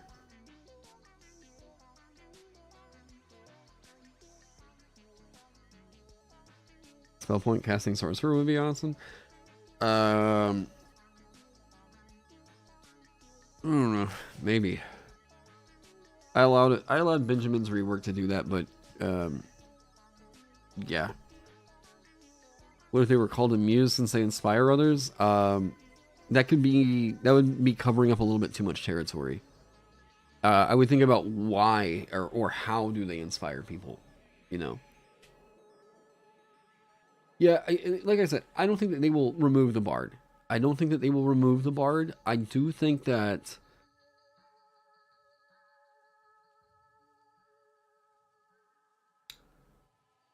I think that we would probably not be getting. Okay. All right, let's do this aside real quick because I've actually been meaning to do this for a second. Oh, one sec. Let's see this. Boop, boop. We'll get back into the Sovereign, but this is one I've been meaning to actually kind of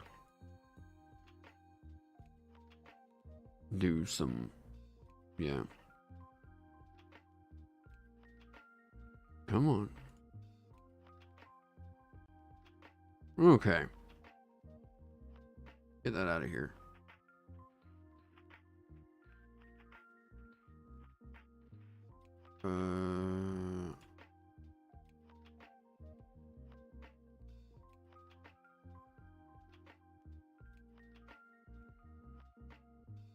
Hey, what's up?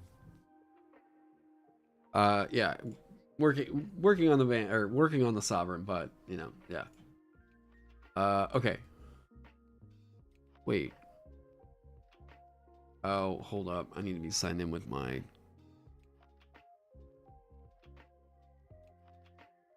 Oh, get that out of here. Drive.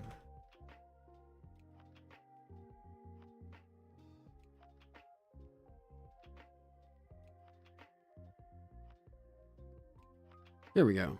Okay.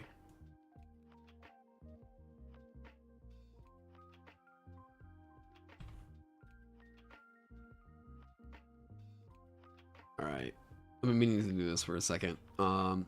This way with you guys asking for my, you guys in here asking for my opinion on one thing or another, it'll remind me of things that I may not have thought of in the moment. Yeah. So, I am still working on the Sovereign stuff, but I've been meaning to do this for a little bit. So, Um,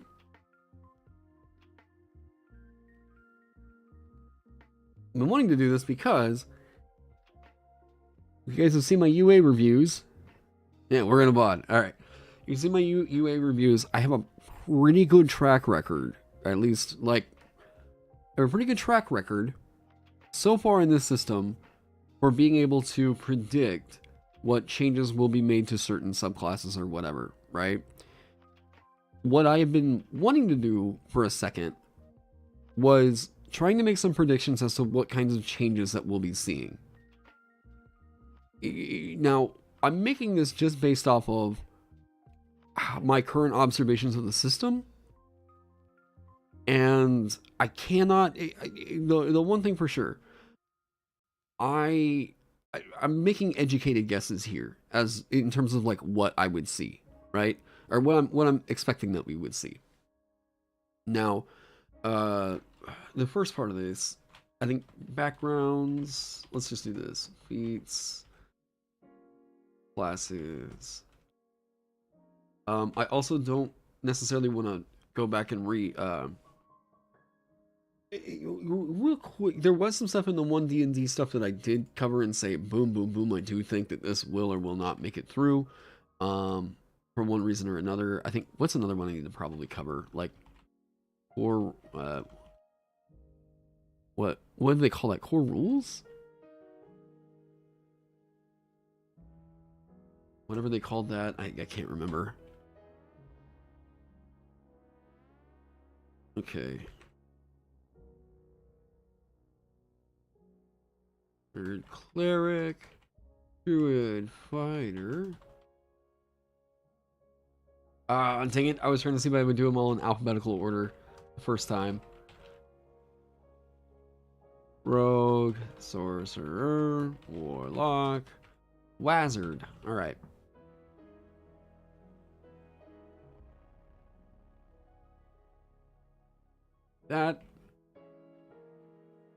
This won't be super long, but it's nice to, yeah. Okay. Backgrounds. These will be printed as is. I think the overall reception to backgrounds has been overwhelmingly positive.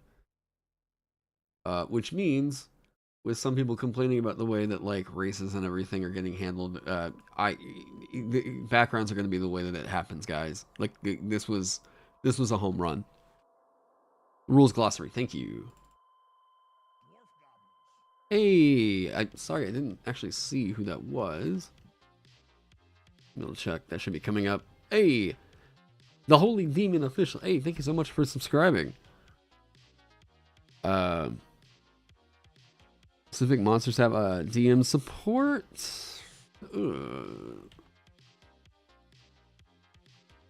I might talk about that. Okay. Backgrounds. All right. So, one thing that I could see them changing about backgrounds, and this is we may not see languages given, but this is a soft,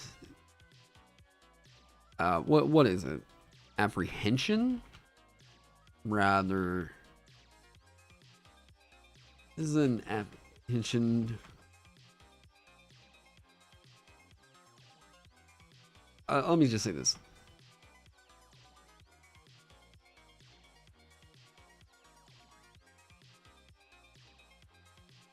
Boom. Otherwise, backgrounds will 100% make it in. This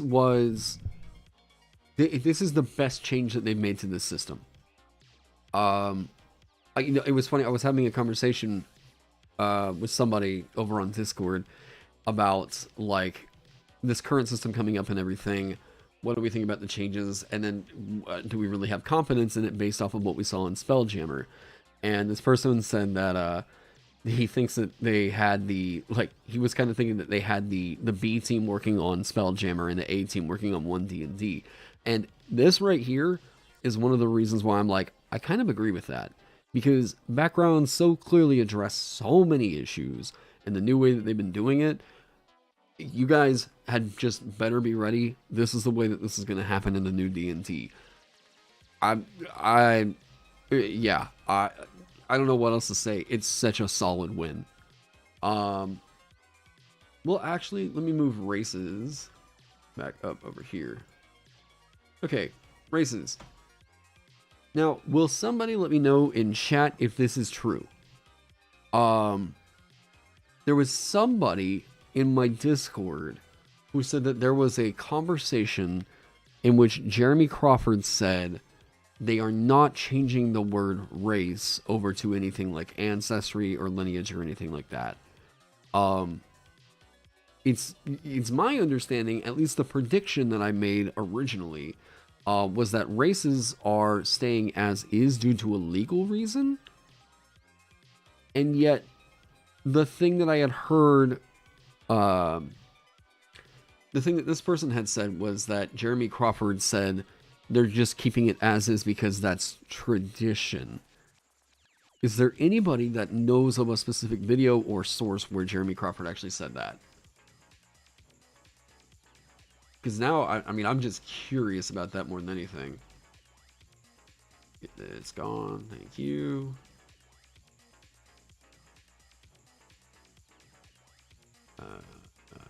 Right? Yeah.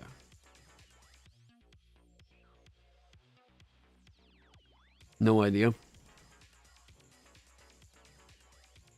Because if that is the actual issue, like, okay, sorry, not the tradition thing. If the actual issue is the legal thing, I think that they would probably just say that. But my prediction was, it's a legal issue and therein they can't change it. If you had to guess, you probably didn't. Okay, yeah, there was quite a lot of that. My dad works at Nintendo kind of stuff going on last time. So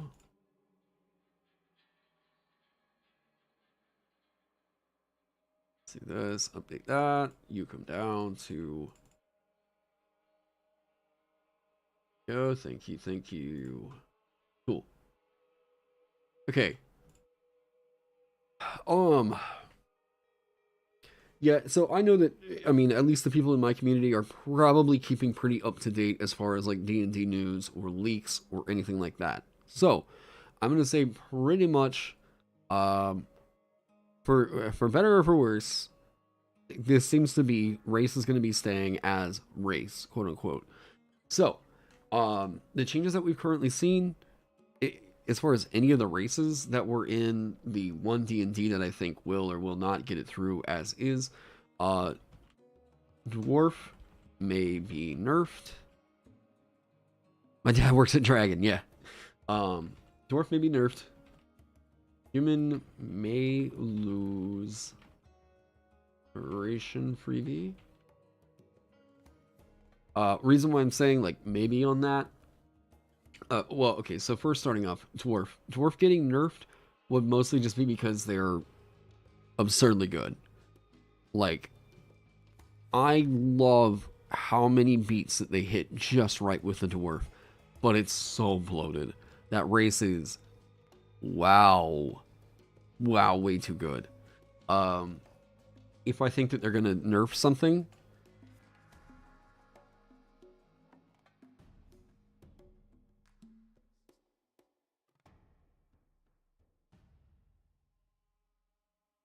reason I'm saying that I think that the tool proficiency would be removed is going to be, oh no, I think the Tremor Sense feature is getting in. I think that that's going to get in. The tool proficiency makes 0 sense as, like, why, Optimizers think Dwarf is nerfed because it lost armor proficiencies. They're wrong. I don't know what else is, yeah, that got removed, but, like, you can now, it was redundant on like 90% of builds, other than the fact that like people wanted to go Dwarf Wizard, which like whatever. If the only reason, I don't know. Okay, that has to do with like a philosophy thing. Yeah. Philosophy of why people are even doing this.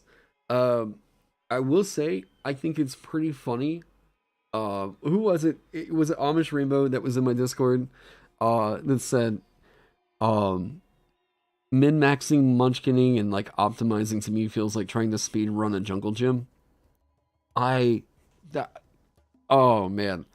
Uh I'm all fine with people taking it up as a hobby, but like it's just dwarf losing armor proficiencies, it's better for the game. Like the nerfing that happened, I will 100% take the Tremor Sense over the armor proficiencies. Like, yeah, it's better for the game. That's another change too, is like, I think about the game differently than optimizers do. Optimizers tend to look at it in terms of like buffs, nerfs, cleanups, whatever you want to say. I'm trying to like, and this isn't true of every optimizer. I'm just talking about usually the ones that I see pop up in my comment sections. Um, I'm trying to think of what overall is like healthier for the game. And this is just a better play experience for everybody.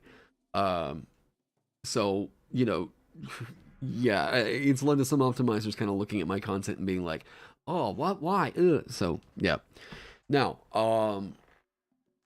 the Tremor Sense is, yeah, yeah. The Tremor Sense is so cool and unique that has to get in. The tool proficiency getting removed, it just makes zero sense that like dwarfs come out the womb knowing smithing tools. As funny as that sounds, it's just not like yeah. A racial trait should be something that like, dude, you're born with that. Like, yeah, the Tremor Sense has to be there. That was such a fucking cool idea. Now, Elf, I have no idea. I think Elf will probably make it in as is. Wait, let me do.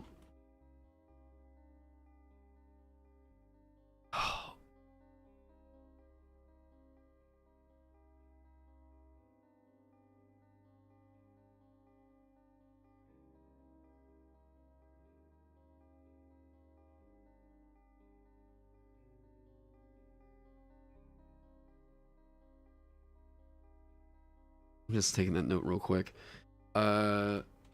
Prediction on. I know I'm kind of skipping around here. Armor of Agathis. Agathis will get capped at 5th level. And they're already reworking Warlock, so.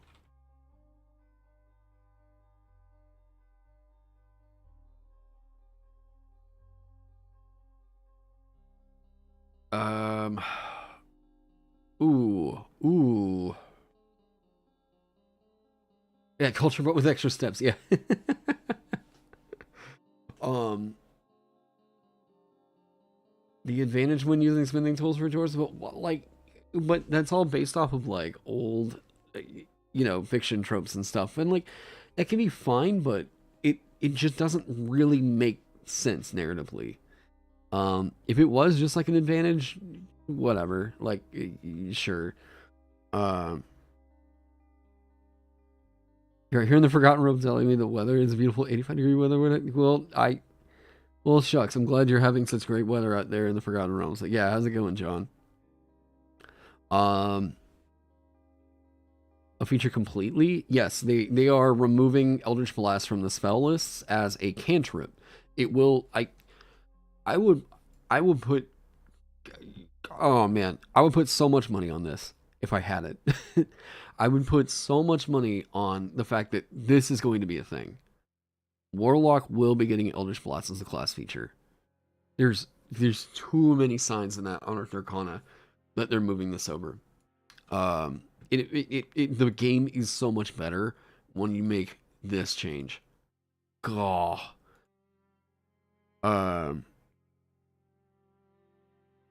Background choices since it's synergized with the lore. I think that would overcomplicate it. It just, yeah. Yeah, that's shocking hindsight. So, okay, other predictions. Goodberry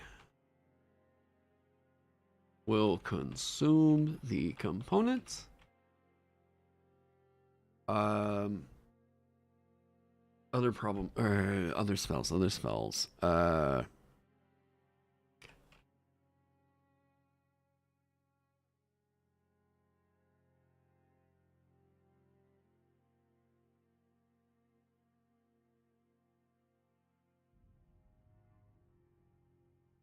Should I put like a figure out a way to do how confident I am with that? Let's do that. Uh,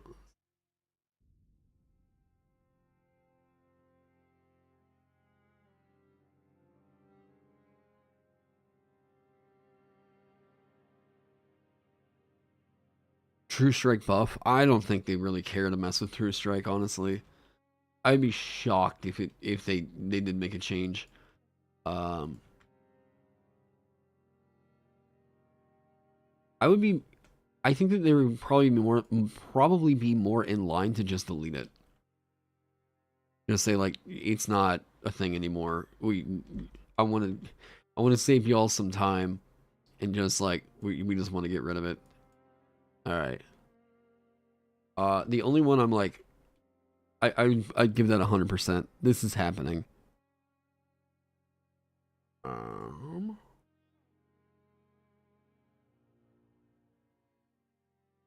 Okay. Is it dual or dual? Like that? Oh yeah, no, because dual. Okay, duh. All right.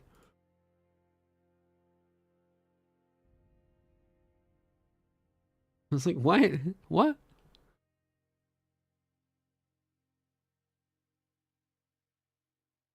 Bark skin buff? Is there? Uh, are there complaints about bark skin? Yeah, let's just forget True Strike ever happened. Yeah.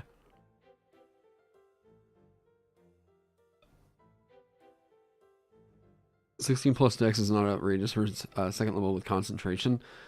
Yeah, I think if you're casting bark skin on a spellcaster, you should most likely be doing that for just extra safety rather than like, you know, fireball nerf. What?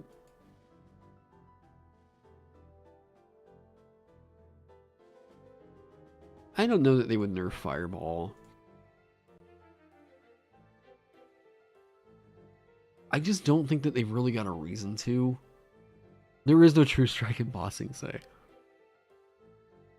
Ah, thank you. Yep. Okay.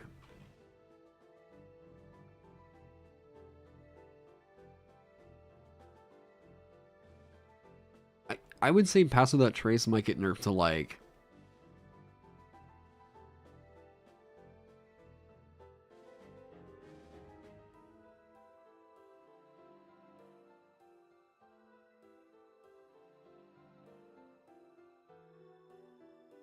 God, that's... I can see them doing it, but I'm not gonna say I'm super, super confident about that one. Goodberry will consume the component. I will give that one probably about a 90. Why is this saying compelled? No. Cut that out. Okay. Compelled duel might remove concentration. I was gonna say.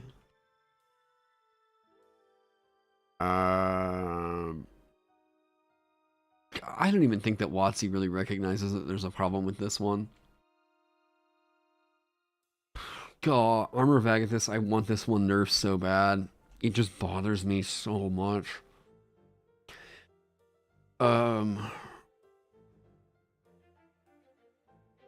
Backwards compatible means in the context of oneD&d and 5e. I would say that if they were just like, alright, the new system is these 3 core rulebooks right here. This is what's supposed to plug into everything else that you bought. I'd call that backwards compatible. Witch Bolt buff.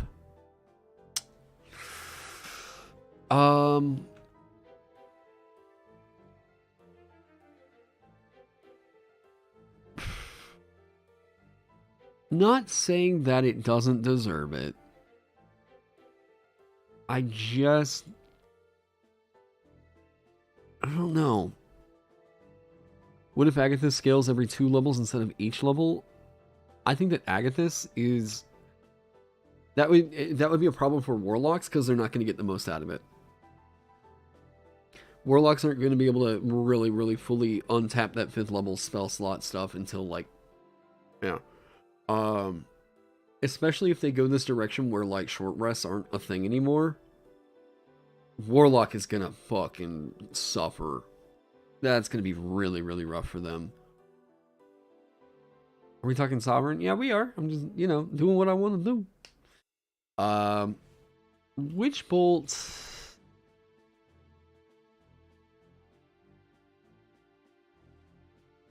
We'll get some kind of buff. Maybe it's in.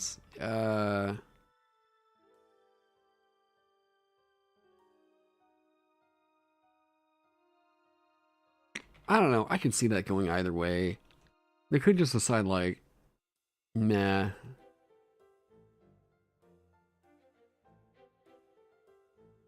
Short rests are in the oneD&d UNA. Well, the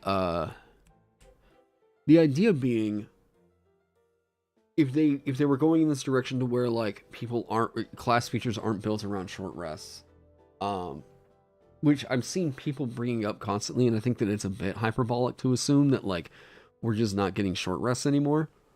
I think in terms of racial features, that might have been what they meant. Yeah. But the short rest is so integral to like so many classes' power budget that I don't see short rest going away 100%. Okay, so I'm gonna say that right there for Witch Bolt. That's about all that right there. Oh, real quick.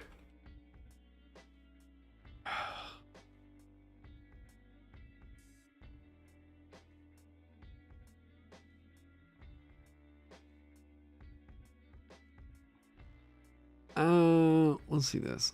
Boom, boom. I don't know how many people were really complaining about the shape being limited to a cone. I just knew it felt like they lost something. Magic Stone cantrip buff, that's only in Xanthar's guide. Do I think we're... Oh, yep.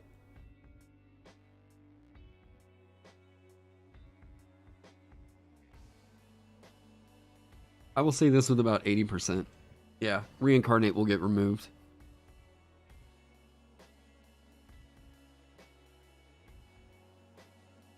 There's,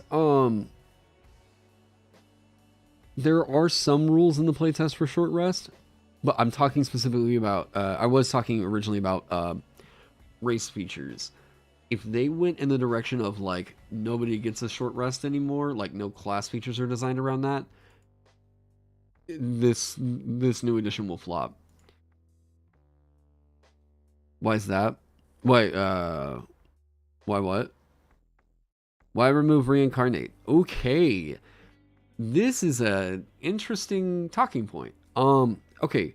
Reincarnate has been criticized as a spell that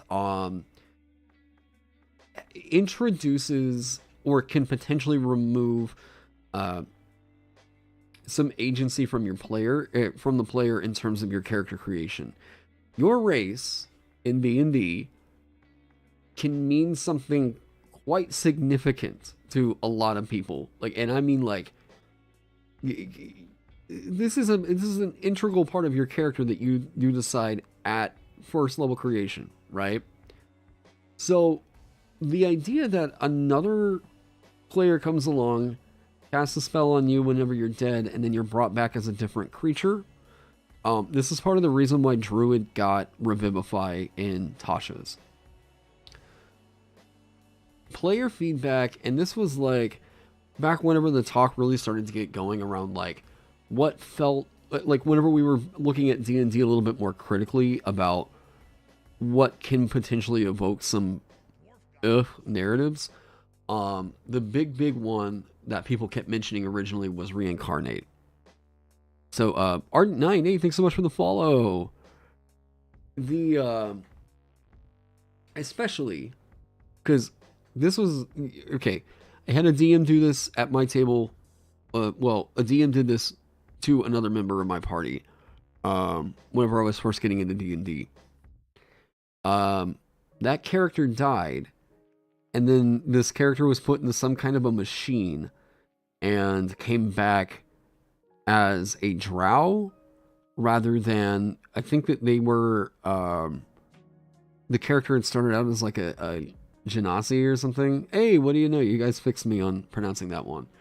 Um, so that player next weekend didn't show up back to D&D.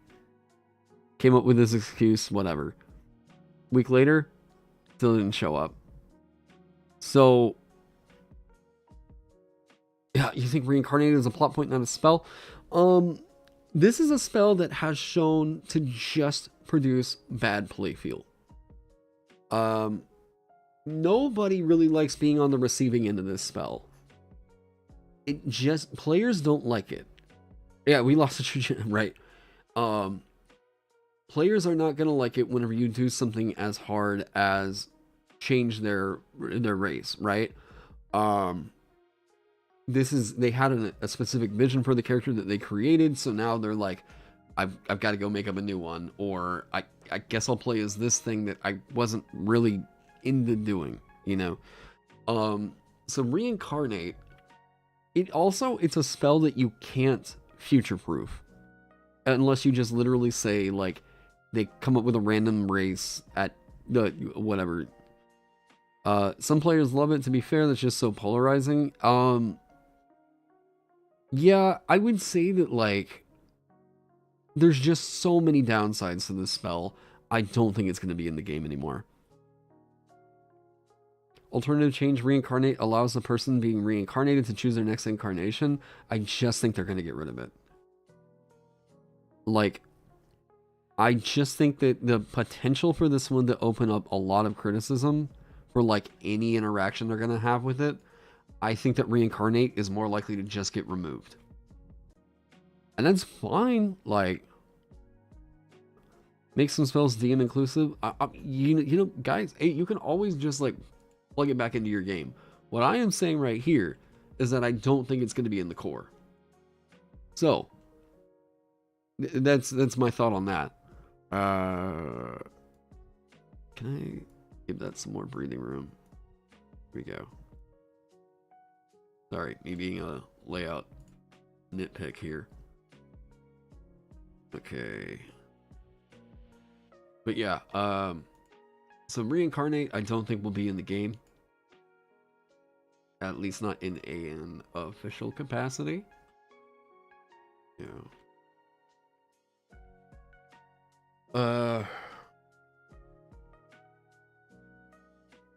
People understand what the problem is when you change it to different sex instead of different race. That's actually a really good, yeah. Yeah, we'll just say that. That's a good, yeah. Shockers that some people might think. Let me make a wild, I think this is a prediction that some people are going to be like, wait, what?